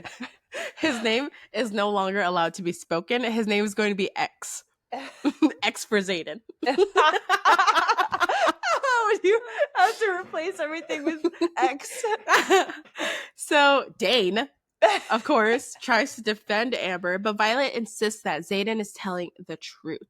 She knows who ran away from that door, and bitch, it was Amber. Mm-hmm. So the dragons arrive at the scene to observe the proceedings. Dane commands Violet to share her memory with him, but she refuses, worried that he will find out about Andarna and her power, which I get it, but I don't get it because he could have at least said, or she could have at least said, I know it was her. Anyway. But also, Dane didn't ask. He commanded Violet. Yeah. He's like, With let his me touch you. Like, whoa, buddy, first the kiss. Now you want me to share your back. Chill. Like, stop. Wait a minute. What's that song? I can't. Stop. You don't love me like Zayden loves me. Stop. No Team Dane here. Okay, so Amber makes, of course, inappropriate accusations towards Zayden at Violet's. Oh, sorry. I keep calling her Violence because that's what Zayden calls her. That is what Zayden calls her. Cute little nickname, call me Violence. Call me Violence. So, Taryn relays Violet's memories of the fight to all in attendance, although doing so is typically a violation of Dragon Code. Amber is found guilty and bitch got burned by Taryn. Thank you. Thank you. Mic drop, Thank you. period. So, Thank you. literally. Next. So, chapter 21, Liam escorts Violet wherever she goes. And Liam is part of like the rebellion group, the separatist group. And he's like one of the best first years, which is why Zayden pulled him and put him with Violet. So despite her resistance to his role as her bodyguard, she likes him well enough. Like, she pretends like she like tolerates him, but she likes him. She does. So she also witnesses hostility directed at Liam because he bears the mark of being a rebel's child. During her library duty, Violet learns that Liam and Zayden were both foster children. Liam shares some of the horrors he survived as a child of a rebel, and Violet learns that all the children like him are forced to join the Riders Quadrant when they are conscripted, literally to, try to get them to DIE. So Justinia gives them their books and a scroll for the daily battle brief. It falls off the cart as they are walking, giving Violet a glimpse of its contents. They attend the battle brief and banter with their classmates before the professor announces that the annual squad battle will have an additional reward. The winning squad will shadow riders on the front lines, which is like really exciting. They then begin the brief, which directly conflicts with the information Violet saw in the scroll. So Liam is wondering if it was like classified and they just missed the marking because it was something really, really like bad. It was basically like another ward failing, more attacks, all that stuff, but they didn't say anything, which is a little sketchy if you ask me. But what do I know? So, what do we know? Literally. So, chapter 22 is when December arrives. Violet continues to train with Imogen and Riri while Liam supervises. Liam is so funny. I can't. So Riri, Violet, and Liam discuss Violet's frustrations with Zayden's behavior, but Violet admits to herself that her physical attraction to him is growing. Dane has ignored Violet since Amber's death, yet seems angry when he catches Violet watching Zayden spar shirtless. Like, it's not your business who I watch and shirtless. don't be jealous because don't be jealous now that Amber's out of the way. Like, yeah, like sorry she got burned, but like that's what happens when you lie and do stupid shit. Like, come on now. But don't want me now that Amber's gone. Like, the fuck? With your crusty lips. Ooh, literally. Ugh. We're not Dane stands, okay? So get out. Get out. Riri knocks Violet down while sparring, and Jack makes snide comments about Violet's capabilities. He's still obsessed with her, just like everybody else is. Just say you like her. Literally. So when Violet reminds him that he ran during the threshing, ha ha ha ha, Jack attacks, but Liam fights him off. Like, what did you think was going to happen?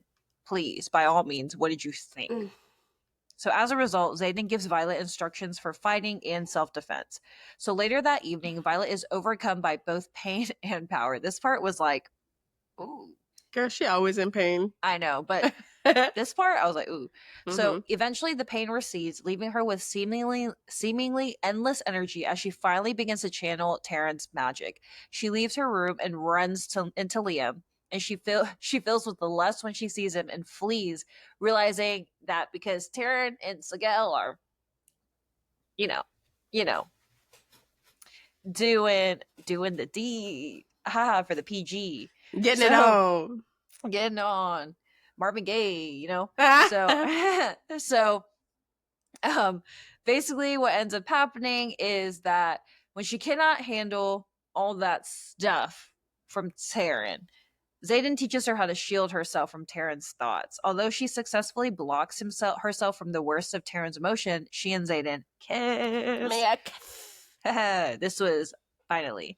So Zayden breaks the Mm-hmm. kiss, though, boo, insisting that the desire they feel is not theirs and that Violet cannot truly give consent, which, green flag already, because guess what Dane did not do? Get consent. And guess what, Dane? Suck a DICK. I hate you. Literally, Zayden consent king, which is the bare minimum. Okay, we are not saying We are not applauding fish for swimming, but you know yes. what? We will give fish its food. We will give fish its food because Dane is the bane of my existence. Is the bane of my existence. Okay. Oh, let's call him Bane. Okay. Close enough. I like so me too. So Violet returns to her room after the kiss, still feeling her own desire for Zayden, although Taryn's sense of desire has dissipated from her mind, which we knew at this point. Like Violet likes Zayden. She just never wanted to admit the attraction because it's like almost like a forbidden love, but not really forbidden because yeah, it's giving like Romeo and Juliet, but like not for. I think only forbidden because he is a rebel's child. And she is her mother's daughter. Yes. And I think it's, no. Yeah, I know. So, chapter 23, Violet talks to Riri about what happened. They also discuss what will happen when Zayden graduates. So, mated dragons must remain together, which makes Violet's future kind of ambiguous because, like, what are they going to do? So, Riri shows Violet her signet power, the ability to summon objects to herself. This is pretty cool because she can literally just summon anything. She literally will go whoop, and it's in the hand. Yep. So, it's nice. So, the cadets head to class where Dane intercepts Violet. Dane asks why she refused to share her memory with him on the day of Amber's trial, and Violet reminds him that he did not ask, keyword, for the memory. He demanded it. She insists that he acknowledges her capabilities as a writer, and then the two of them like become friends again. Which is dumb. But you know what? To each their own, I guess. But you know what? They have been long-term besties. I know. That's why I was like, whatever. So, whatever, we guess. So now that Violet has access to Taryn's power, she joins Professor Carr's class to learn about magic, even though her own signet has not yet manifested. Referred to as wielding, this style of magic includes minor feats such as locking doors and summoning light. So it's like, child's play. By January, Violet begins to successfully fight other cadets during sparring challenges. One day, she is assigned to fight Jack, finally. She confides in Liam, telling him that he cannot intervene when the challenge is summoned. When the challenge is announced. They head to the sparring room, and Liam begs Violet to let him summon Zayden. Like, he is begging because he feels like he has to tell Zayden.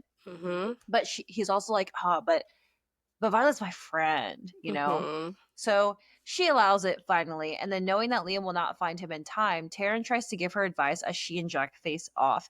Violet tries to enrage Jack to make him careless. The fight increases in tempo and brutality until Jack starts using his signet against her, and once again, a direct violation of the rules. Violet shoves a vial into his mouth, forcing the two of them apart. Riddick comes to her aid, and she reveals that Jack is allergic to oranges before fainting. And that's what she basically like had orange dust or something and like shoved that into his mouth. She wakes up in the infirmary that night with Zayden beside her.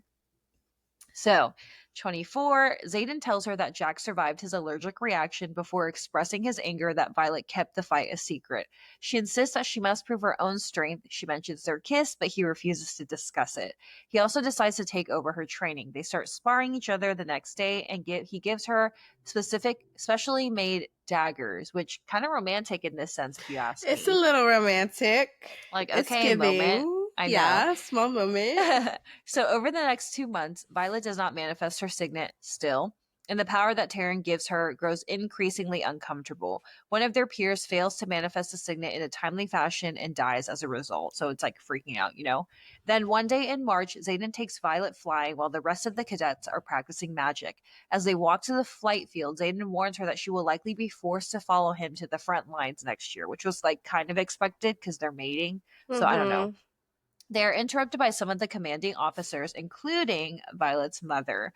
General Sorrengail, as per usual, is cold and reserved. The officers discuss whether they would be able to study in Darna, and if Violet knows the location of her father's research notes. Violet withholds all information that she knows. True one. After the officers depart, Zayden seems sympathetic towards Violet. They reach the training fields where Sigel and Darna and Taryn approach. Yay, Darna! Our girl. And so then, chapter Our baby 25, girl. literally, Violet's squad cheers Liam on as he wrestles during the squad battle. After he wins, Commandant Panchek announces that the third and final stage of the squad battle is to take place right this second, disrupting the tradition of holding it on the following day. He commands the squads to find and acquire, quote, the one thing that would be most advantageous to their enemies regarding the war effort, and to present it to leadership within the next 3 hours. Their leading cadets have been sequestered, making each squad responsible for its own planning.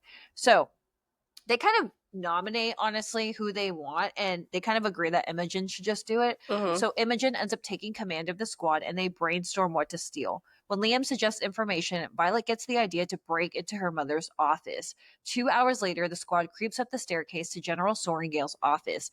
One cadet astral projects to distract the guard, while another unweaves the wards surrounding the office. Violet enters with the others while Liam serves as a lookout. Violet reads some of her mother's letters and realizes that they need to steal the map on her wall, which shows detailed information about outposts, supply routes, all of it. As they take it, Liam then signals that the guard has returned, and Rui ends up teleporting the map away, and another cadet uses air to restrain the guard. They have really good teamwork, like Mm-hmm. honestly, Mm-hmm. probably one of the best 8 down. squads, like all that stuff. Yep. So then they rush to the battle brief room, literally making it just on time. Like everybody was already there. They're like, huffing and puffing with this map. And Imogen has Violet present the map since it was her idea, very kind of her. When she Mm-hmm. announces where it's from, chaos erupts, but she meets Zayden's eye and can tell that he is impressed. We are kicking. So, chapter 26, Violet's squad travels to the front lines to shadow active soldiers as the reward for winning the squad battle. Rhiannon and Violet are given a room to share, and Rhiannon reveals that they are less than an hour away from her village. They get a tour of the fortress, and 3 riders return from the patrol, and Violet sees Mira, and they embrace. I also love their relationship. I love Mira. Like, Me I too. love Mira. She, older sister, perfect. So 2 days later, Mira catches Violet and Rhiannon sneaking out to go to Rhiannon's village. She agrees to follow them. Mira offers Violet encouragement as they sip wine and watch Rhiannon interact with her family. Violet tells her about the complications with Dane, as well as the ways that Zayden has saved her. Mira shares that she kept a folklore book from their father of their fathers with the hope of giving it to Violet upon graduation, but she promises to give it to her when they return to the outpost. Violet and Mira end up stepping outside and they find Zayden there waiting. And then the 3-day separation between Tyrion and Sigil was too much to endure. Was it too much for them or too much Was for it? you, Zayden? Right. Like, tell So, me how you really feel. Chapter 27, Zayden's arrival changes the energy at the fort. The squad flies on patrols and reviews old battles. Mira runs riders through hypothetical battle situations, challenging them to strategically use dragons and their rider signets. So while they do so, Zayden reveals that he can communicate telepathically with Violet because of their dragon's bond. Now, this had me dying again because I already laugh at the way Taryn goes into Violet's mind, but now that Zayden can do it too, it's like But also, it like really is special. Mhm.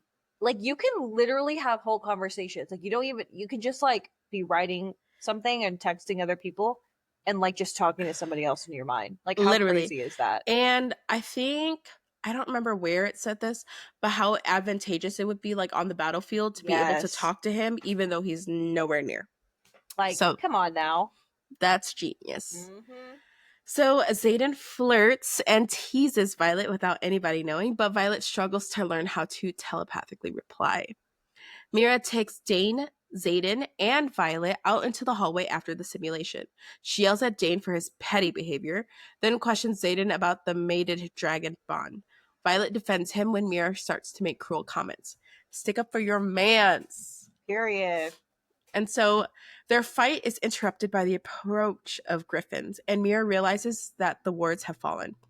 Mira commands Zayden to get Violet out of the fort, though Violet resists because she so much loves her sister, wants to help, all that. Dane finally convinces her to flee by pointing out if that the other first years don't flee, their lack of training will result in them dying.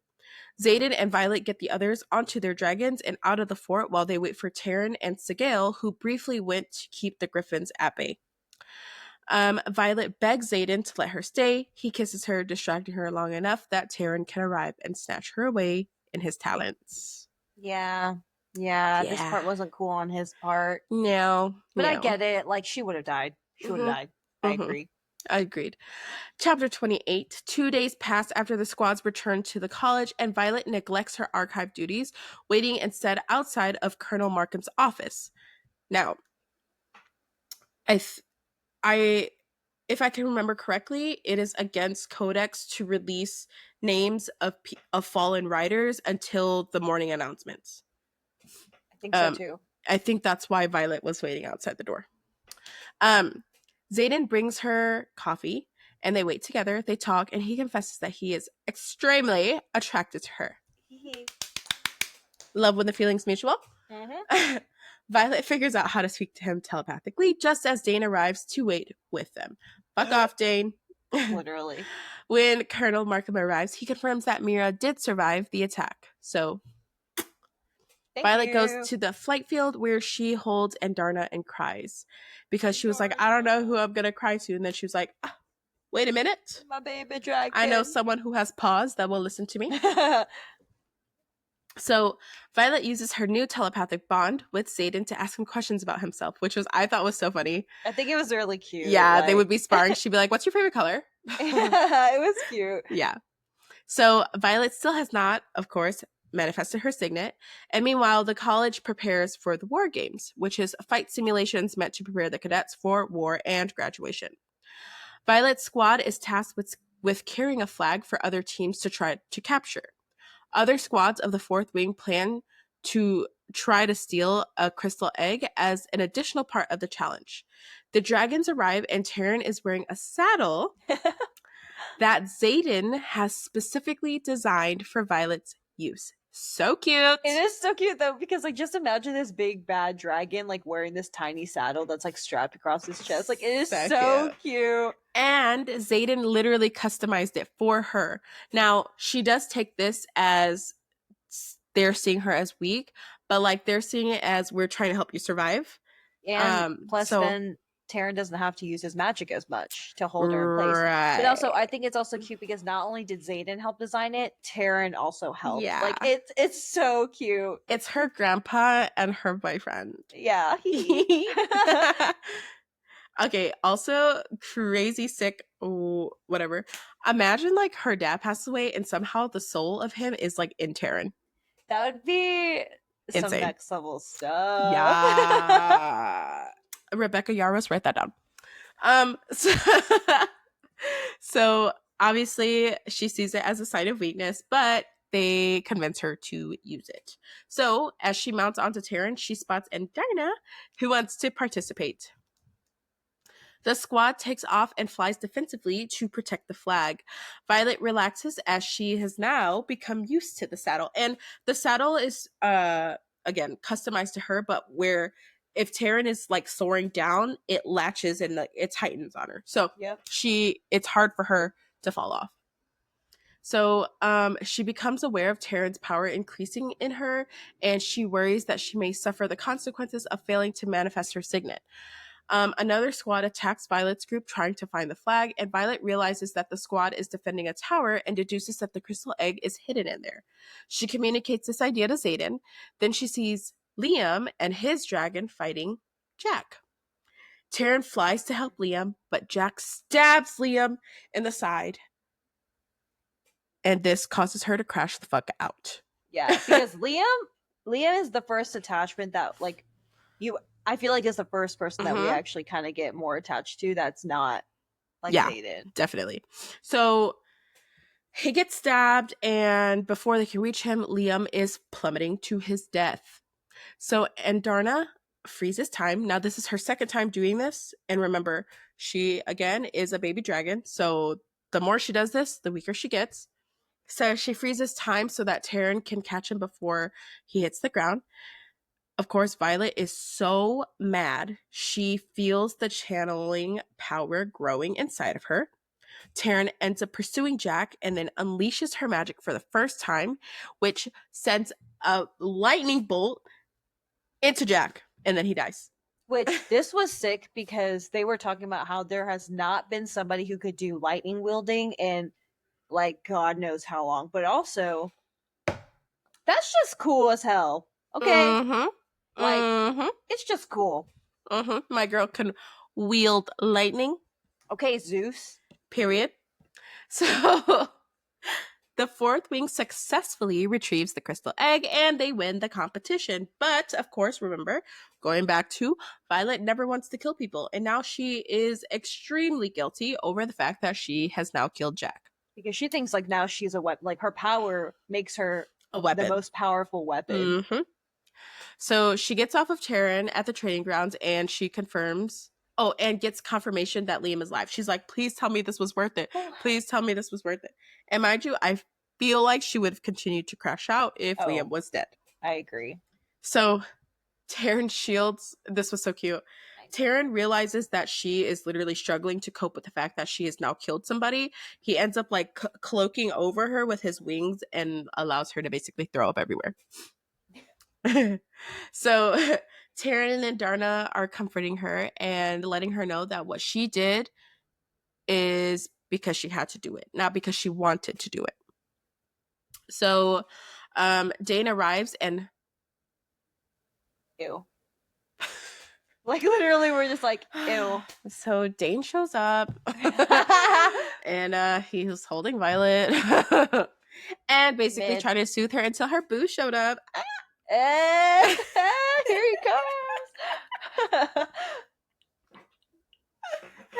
So Xaden gives her a starker perspective on Jack's death and asserting that killing him allowed Liam to survive and revealed the ways in which her signet power, the lightning, can protect people. Love. Like I love the way that he makes her rethink the perspective and so like Dane's just like they're there. Like it's okay. Xaden's like, wait, but let me You explain. needed to do that. Yeah, and plus it's like, let me explain how this can also protect people instead of hurt people. Like, come on, man.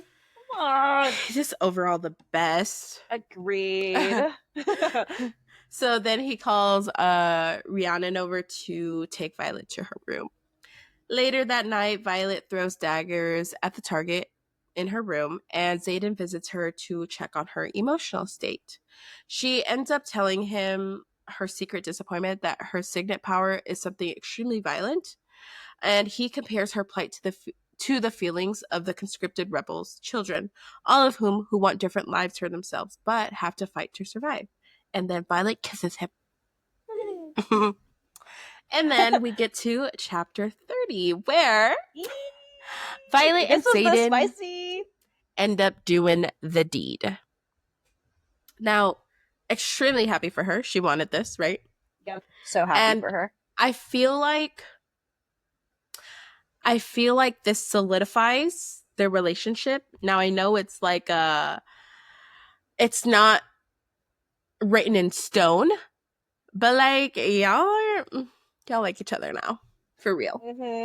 So Mm-hmm. they have intercourse, and Violet uses her lightning powers several times during their coupling. Oh, oh. Ah, ah, ah. Afterwards, she asks about the scars on his back, and he admits that there is one scar for every rebel child who was still alive immediately after the rebellion. As the oldest of the children, he made a deal that he would be personally responsible for their loyalty to the Empire. In exchange, the children would be given the opportunity to serve in the Riders Quadrant instead of being executed. So sweet. So sweet. Like, If any, bruh. literally, if any of them decide to rebel, he will be killed. And So you better not, or right, else. or That's else, it's giving the TikToks are like, my boyfriend's gonna show you his plant collection, and and you you better better. like it, or else. This is giving that. Yeah, pretty much. So Violet ends up convincing him to stay the night. Xaden is gone by the time that she wakes up, and Professor Carr takes Violet to help her to refine her lightning powers so that she will not accidentally hurt somebody. When Terrence shows signs of distrust towards Carr, Violet admits that she has been wary of the professor ever since watching him break the neck of the guy who could read people's minds. She and Taryn discuss the importance of controlling information. He also warns Violet to make her loyalties loudly known because she and Xaden would make dangerous adversaries should they choose to stand against Navarre. Violet struggles to manifest her lightning in front of Carr, so Xaden telepathically sends her erotic imagery, believing that heightened emotions allow her to use her power. Crazy! It works. So She is like, oh, lighting. Obviously, this tactic works, and she learns to use her powers without such stimulation. However, she cannot yet aim her lightning. yeah. So then chapter 31, which guys, we're like almost there. We're almost So done, and see how guess much what? stuff If we're has not like done. bored. Yeah, exactly. So, chapter 31, Xaden helps Violet to clean her room, and they find the folklore book from Violet's father and discover a letter that he actually wrote to her, but his words are a little cryptic. Xaden starts to initiate, and but Violet rejects him, Violence. stating that they will not have intercourse until he admits that he has feelings for her beyond simple lust. Like, he keeps trying to play this game of like, we're just, friends with benefits. Like, there's nothing Yeah. but I don't like you. I don't like you. Shut the fuck up. Even though Violet has actually admitted, like, I like you a lot. Like, I can't keep doing this because I'm gonna get Mm-hmm. attached, that kind of stuff. Mm-hmm. Anyway, a month passes. Violet's accuracy with her lightning still does not improve, but her stamina does. Xaden and Violet continue to practice sparring together, which causes the sexual tension between them to keep on rising. And then the 6-year anniversary of Brendan's death arrives, causing Violet to ruminate on all that she has lost, because she was really close with her family, as you know, except for Mm-hmm. Mop. Bleh. Mm-hmm. But the day of his death is also Reunification Day, which is a celebration of the end of the rebellion. The cadets are required to wear dress uniforms and attend a party at which King Tari, other students in the War College, and the commanding officers are waiting to celebrate. However, Violet realizes that Liam is the only rebel child in attendance, and she remembers that Reunification Day is also the day many rebels were executed. So, from the rebel children's perspective, the event is celebration of their parents' death, which Mm-hmm. like shows how much that Liam was willing to like Change. yes, Yeah. stick to Zayden's orders, but also just how good of a friend he was, because while everyone's celebrating his parents' death, like he is there because he still feels the need as a friend, not just under Mm-hmm. Zayden's orders to protect Violet, which Mm-hmm. like we need a friend like that. So Violet and Liam are approached by the king, her mother, and General Melgren. They have an uncomfortable conversation about power, and Melgren questions Zayden's loyalties and puts pressure on Liam. Violet defends Zayden, but is instructed to warn the generals if she suspects that Zayden is a traitor. Violet and Liam leave the party shortly after, and Violet seeks Zayden and finds his friends instead. They warn her not to go to him, but she continues her search and eventually finds him on the parapet and steps out onto the parapet that she has not since seen since her first date. So, chapter 32, Violet spots Xaden and is filled with empathy, perceiving that he mourns the death of his father.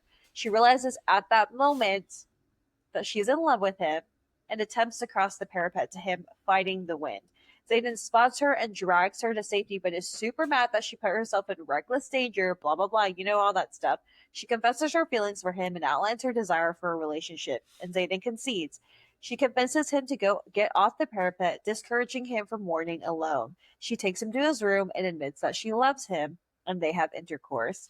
Throwing Now, out the L word is I know. crazy. Okay, queen. See, that went really quick. Like, she now loves Crazy. him. Zayden also, Mm-hmm. like, admits his feeling. It's crazy. Mm-hmm. So, he doesn't say he loves her, though, yet. Like, that's just her right now, Mm-hmm. which you don't see very often in a book, I feel like. So, their evening is interrupted when Garrick, one of Zayden's friends, arrives and reports that an attack is occurring. Dun, dun, dun. Dun dun So, dun. chapter 33. Shaken by news of the attack, Zayden and Violet scramble to get dressed and join flight formation. Zayden ends up giving her a jacket to put on over her dress uniform. They just pulling on clothes at this point. When she joins her friends, Rui immediately is like, that's not your jacket.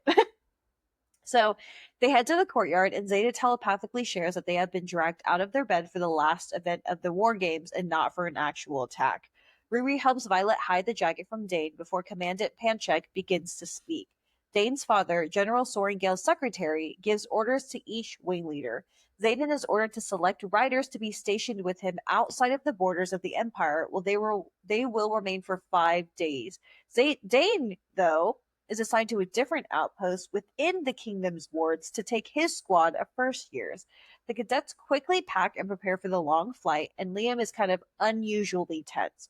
Because I think Liam has not foresight, he can see really far away. I Mm-hmm. think that's his signet or something, right? So Violet spots Darna and grows concerned with her ability to keep up and hide during the fights to come, and then sees a harness she is wearing that can hook up to Taryn. So cute, allowing her to Not carry her everyone has really to get easy. hooked up to Terry. I know, it's so cute. The Yeah. grandpa. So, um, what's it called? Sorry, Zayden approaches and claims both Liam and Violet for his team, and Dane pushes back, leading to the fight that culminates to Dane's realization of their relationship. Bitch, we been knew you was not relevant. Took you When will long you enough, learn? literally. So, and it's kind of ominous because, like, when Dane is angry, he's like, fine, but going with him is going to mean your death. Like, he was so Literally. sure. So, So rude. Fuck chapter off. 34, literally, chapter 34, we're almost done. Zayden's group crosses the wards and leaves the Empire, nearing the Athabine outpost. During a break, Liam and Violet commiserate over the fact that they are only the only first years in this group. Zayden takes Violet into the forest for a moment of privacy, and they are found by Griffin flyers who taunt Zayden and recognize Violet. Zayden hides them in shadow until the reinforcements arrive, and when Violet is about to attack the flyers, Zayden's like, stop! And then starts approaching them and then accusing them of being early, which she's like, wait, oh my god, is he actually rebellious? Like all this stuff, because they're not supposed to be communicating with griffins because they've been literally at war with like griffins Yep. for forever. So Chapter 35, the Flyers warn Zayden that a horde of Venin attacked one of their villages. So remember, Venin are like the really bad things that like take magic and corrupt them and all this stuff. So if Griffins are even having a problem with them, red flag. Red So flag. literally. So Violet is shocked both by the mention of Venin and the clear collaboration between their own squad and the enemy Griffin Flyers.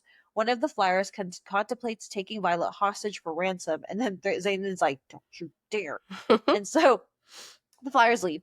Violet surveys the squad and realizes that all the fighters but her are children of the Separatists. When she points this out to Terranin and Darna, she discovers that they both knew that the Dragon Riders were interacting with the Griffin Flyers, but kept it a secret because of Terran's bond with Sigel.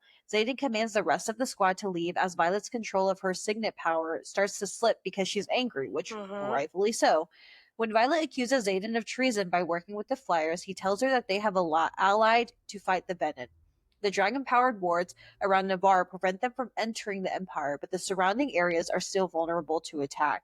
Zayden tells her that the government in Navarre know about the venom but do absolutely nothing, which, knowing that her mother is like that, makes sense. The Griffin Yep. attacks along the border have been in search of weapons for self defense. Zayden insists that he kept the secret from Violet because Dane might see her memory and report Zayden's efforts to command, which Yeah, would have happened. Yeah, Zayden definitely, gives because her he's a right. telltale bitch. Exactly. Zayden gives her a rune inscribed a dagger that is enchanted to fight against Venom. Although Violet claims to no longer love or trust him, she believes his story. Girl, you Girl, shut the fronted, hell up. I Talk know, about you like don't love or girl, trust him. Girl, like girl, please. whatever. So Right. Be they return quiet. Be quiet. they return to the squad and continue their fight. And as they fly, Taryn and Darna and Violet discuss the lie because she also feels like really betrayed by her own Mm-hmm. dragons, which I would Mm-hmm. too. So Taryn obviously feels guilty about his deception and apologizes, and Violet tries to logic her way through the reconciliation of truth and like what's true, what's not, and concluding that the kingdom truly has been hiding its knowledge of the Venom. They arrive at their assigned outpost to find no riders waiting for them, which what? Right. So the Athebyne outpost is the most strategic garrison manned by the Empire, and the fact that it's empty is like a red flag and foreshadowing of like, uh-oh, because the army would never have emptied its riders for the war games. Right. So at this point, they're like, something is definitely wrong. So Zayden asks Violet whether Dane has ever touched her face. She confirms this, claiming it is how he always touches her. And Zayden realizes that Dane has been reading Violet's memories without her knowledge. And meanwhile, Garrick discovers a letter from Dane's father that instructs them to survive if they can. Dun dun Piece of shit, Dane dun. knew. You sent your bestie to go die, and you claim you love her? Bye, boy. I he is the ultimate betrayal. He Yeah, is like he forget is Taryn and Darna. not It's worthy. Dane. I hate Not him. worthy. Not worthy. We're not thinking of him. Move on. Shoo shoo. Chapter 36. The squad gathers on the battlements, and Zayden reads the rest of the letter and tells the group that they have a choice. If they flee and save themselves, the nearest trading post and its occupants will be killed. Liam, using his gift of farsight, sees 4 Venin approaching the village. Griffin flyers also arrive. Their leader, the same woman who confronted them by the lake, tells them to leave. They learn that 2 Venin were able to destroy Poromel City the month before, so facing 4 now would be a death sentence. She leaves to command her group, and Zayden and the other riders all decide to stay. Violet commands Darna to hide and to flee if Violet dies. As they prepare, they see a creature fly overhead. Only Violet realizes that it's a wyvern, a 2-legged flying reptile created by the Venom to fight dragons. Zayden gives her a second rune-inscribed dagger that tells her that General Melgren, whose gift is to see the future, cannot see the rebels' children because of their separatist relics. He promises to tell her all of his secrets if they survive. Which, like, I'm with Zayden on this. I understand why he didn't tell her. I wish, though, before that they went to do this little battle or whatever, that he would have. Do they have time? Right. No, but I mean, could have slipped it in. I know. I just think that there was never really a good time to have this Yeah, conversation, considering, definitely. like, I mean, his thoughts are true. Like, because Dane was touching her on the face and reading her Hmm. memories. And so, if Zayden really did tell her, like, Bro, it would have been bad. not only was he kissing without consent, he was reading my memories without consent. Bro Yeah, is like, crazy. that's crazy. Diabolical. Diabolical. Zayden finds a cave and starts an evacuation procedure for the civilians. Violet tries to cover with her lightning but cannot aim properly. 6 wyverns target Violet, and she and Taryn lead them away from the city, using her lightning to draw attention.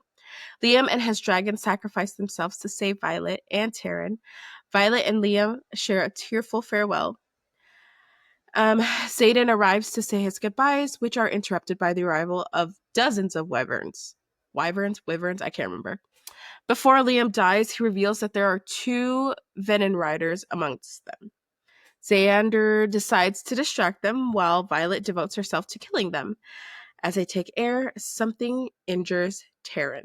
Yeah, so this is the first death I feel like where we're actually attached to someone. And I was sad that Liam died. Like, and didn't he have a conversation where he's like, it's been such an honor to like serve you or something like that? Yeah. I don't know. Like you said, and we have said throughout this whole thing, we have had zero attachments to any of the other cadets dying.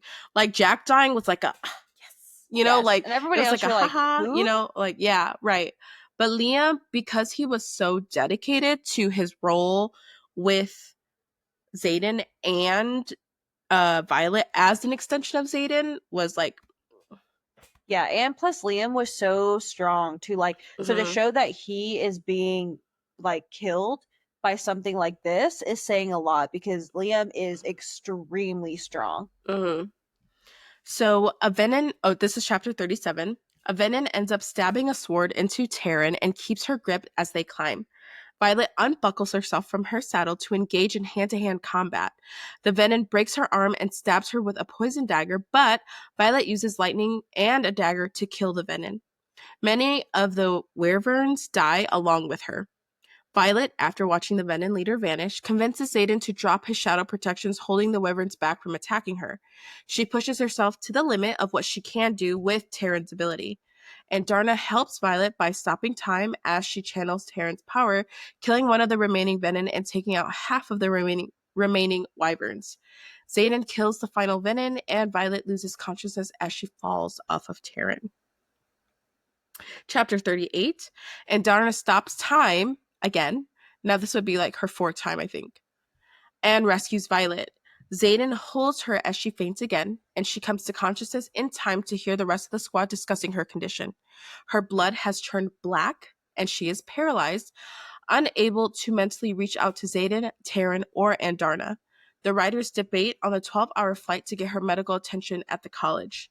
Xaden decides to take her somewhere closer, although some of his squad members warn him of the risks. Violet comes in and out of consciousness in intense pain as the poison spreads, but she hears a familiar voice and she cannot place it. Chapter 39, guys, the final chapter. Oh, wait. Oh, yeah. Mhm. So the novel ends up shifting the point of view so that it's Xaden who is talking. Sigil comforts Xaden when 3 days later, Violet has not yet awakened. He is also overwhelmed by grief and guilt for Liam's death. Tyrion adds to his shame by reiterating that Xaden should have told Violet the truth sooner. Xaden ruminates on the development of their relationship and regrets keeping Violet in the dark for so long. Violet awakens and he rushes to check on her wound, which has become a silver scar over the last 3 days. Although initially happy and gentle, she quickly remembers the events from days prior. Xaden tries to comfort her, hiding that Andarna has grown and lost her gift. Violet looks out the window, surveying the scarred remnants of a destroyed city. She recognizes the location as Tirish capital Artea, a city her own mother helped to sack. After confirming that Liam is dead and has been put to rest, Violet kicks Xaden out of the room.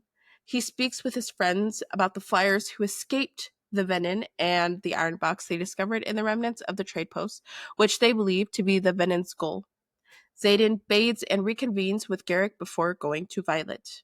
Violet agrees to fight with him but rejects Xaden's advances, no longer trusting him. Xaden tells her that he loves her and that he believes that she loves him too. She obviously does not deny any of the fact of this because she does love him. Mhm. He promises to tell her everything and swears to earn her trust. And Violet asks if it is possible that they were at the outpost accidentally. The door opens behind them, and the person entering asserts that it was intentional. Xaden steps aside, and Violet beholds her brother, Brennan, who warmly welcomes her to the revolution.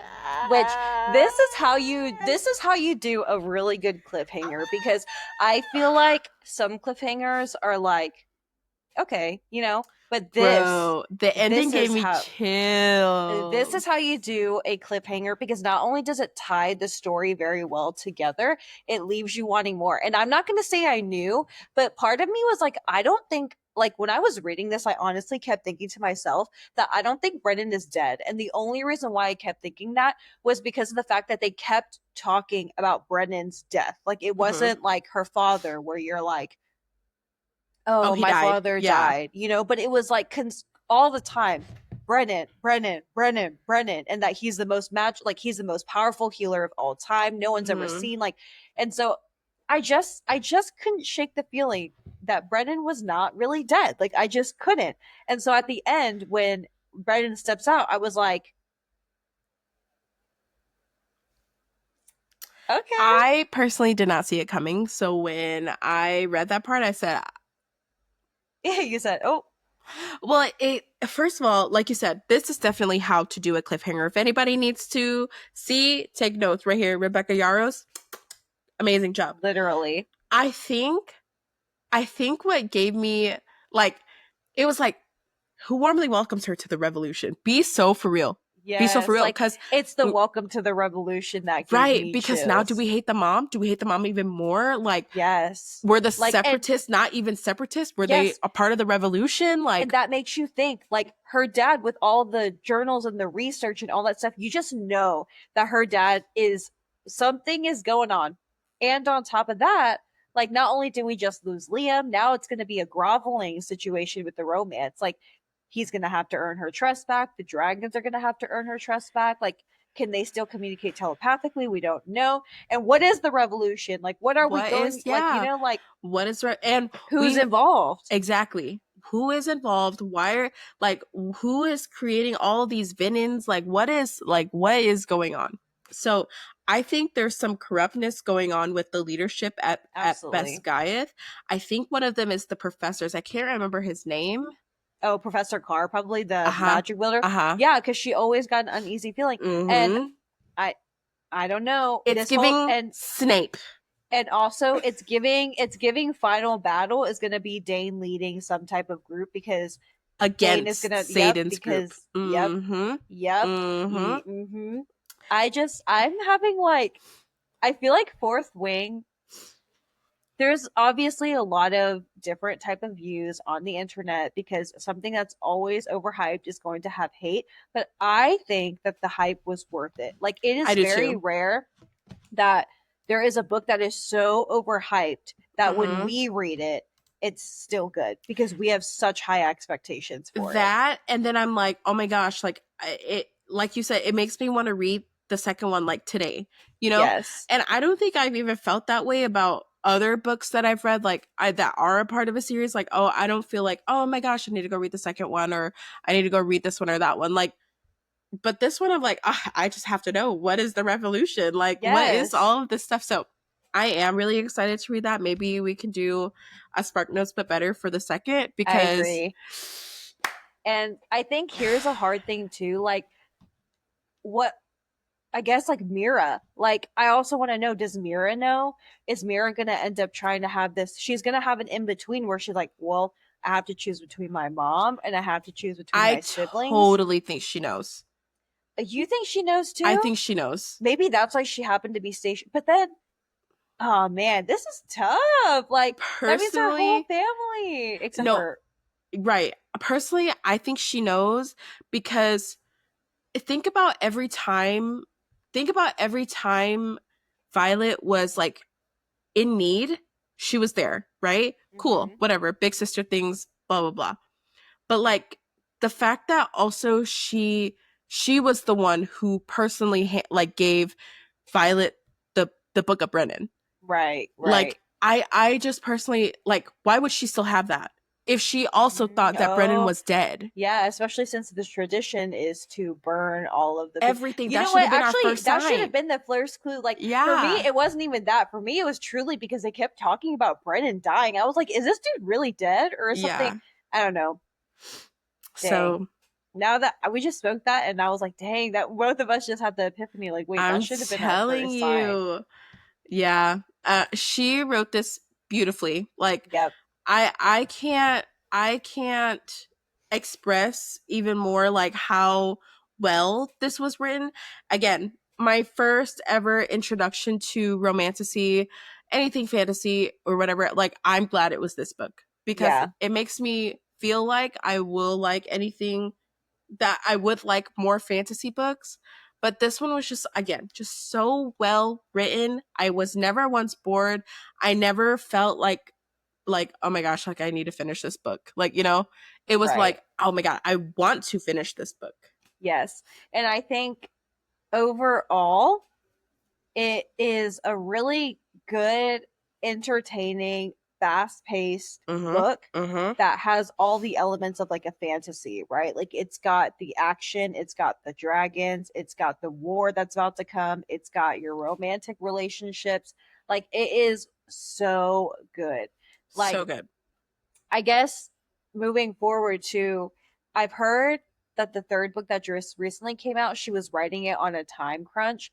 So Mhm. a lot of people didn't like the third book because it felt like it was almost like a filler episode. So Mm. once we read the second book, I might wait till the fourth book to come out. That way I Mhm. can read the third and the fourth Mhm. quickly. But we'll see because I was not expecting to like Fourth Wing this much because I Mhm. was scared it was going to be overhyped, but I very much liked it. And I feel like we have been extremely disappointed from the books that were like book talk books. And I feel like this one was probably one of the first that was not a disappointment. Yes, and it really, I think it really, the cliffhanger really sold me. Me Like too. when you do a good cliffhanger, No, like she really ate that up. She did. yeah, she Welcome to the said. revolution, baby. It was also giving like Divergent. Like I was like, yes, the Revolution or the Hunger Games. It's Like so good, so good. it's Now, good. obviously, if you've made it through this podcast, you have already read the book or you are reading the book. So, I mean, can we really sit here and recommend it to you? No, but reread, maybe, Yeah. And possibly. let's say you're using this just because you don't want to read and you would rather just hear us give you the descriptions. Well, welcome to the revolution. I think you should Welcome read to the the revolution. second book Yeah. and actually read it and not hear us give you a description about it because when you read it, it hits different. Like when you are in the moment and reading with all, like when she bonded those two dragons, when her and Zayden finally got together, hmm when her Okay, but brother appeared, petition for Rebecca Yarros to have a big screen movie. I would This love would to be see a Fourth Wing. good movie. Well, which, this is already a long episode, so why not just keep talking? But like, can we talk about how a lot of the romance books are actually getting made into like TV shows and hmm movies and stuff like that? hmm I personally don't care what gets made into a movie per se because I will personally probably not be watching it. But I think that a story like this would make a very entertaining movie. Like, good fantasy movie, because romance stuff is just like romance Uh stuff, right? huh. Like you can watch that a million times and it be something the same. But a hmm good fantasy movie, I personally I feel like also I struggle with reading and imagery. Like I really struggle with picturing what characters can look like or like especially in romance books cuz you don't get much, right? Like you don't yeah, get like, oh, we're set in the 18th century and da da da da da, It's just like, oh, they're in a small town and they're cute and having coffee and stuff, yeah, So I do struggle with like picturing what I'm reading. This one though, I had an idea for every single character in the story. I had an yep. idea of what the parapet looked like. I had an idea of where they were flying. Like, And that's the beauty of a fantasy is that the descriptions, like the world building, is good for imagery. Like in a mm-hmm, romance book, people just want to read about getting together, doing the deed, maybe not doing the deed, and then like happily ever after, right? mm-hmm, Like in fantasy, the authors take the time to let you have good imagery. But with that being said, I do not know who I personally could see as a Zayden and a Violet actor and actress. Like I don't have anyone in mind that yeah, like I can see. So that yeah. would be interesting if they do make it into a movie because I would love to see who they cast. Me too. I would be so interested. Honestly, like I said, I feel like it would be a really good movie, even a TV series. Like I think it would Yeah, be really, really good. it's giving. So, Rebecca, you did your thing, girl. Like, we Yeah. seriously love your book. And honestly, big Fourth Wing fan. Love it. I'm going to go get Yes. pins tomorrow. They have a whole Barnes and Noble section. There is nothing short of a little Writer's Quadrant Fourth Wing handbag. Hello, Like because, like, I don't know, guys. It was just so beautifully written. it I was. loved it. Gonna So get good. Zayden Stan tattooed right here on my jaw. Like, And again, if you are a Dane, whatever the fuck his name is, why? Give me three yeah. reasons. 3 reasons why you are his dad. Like, Because I need you to cite sources when you give me these reasons. I will not accept that, like, he is nice. I need you to literally, cite your sources. I need to So, know every single thing. Because at this point, there is no reason to like him. yep, So, I agree. yeah. So, with that being said, thank you to everyone who has made it this far. Like 2 hours of entertainment, 2 hours of greatness. 2 hours of being in the writer's quadrant with us. Mm-hmm. Thank you guys so much. And we will definitely be making another Sparknotes with Better probably for this whole series just because it's so good that we just have to. But if you guys Mm-hmm. would like us to do some other stuff or like do some in between things, just let us know because I know that listening to 2 hours may not always be conducive for time because not everyone Mm-hmm. has 2 hours during the day. So, yeah. Stay tuned for Iron Flame. What could that be Yes. about? Who knows? Because when we talked about Fourth Wing, never would have thought that's what their little their little squad was called, you know? I know. So Like, what could be Iron okay. Flame? Exactly. So, with that being said, thank you guys so much, and we will see you guys in the next episode. Bye, everyone. Bye.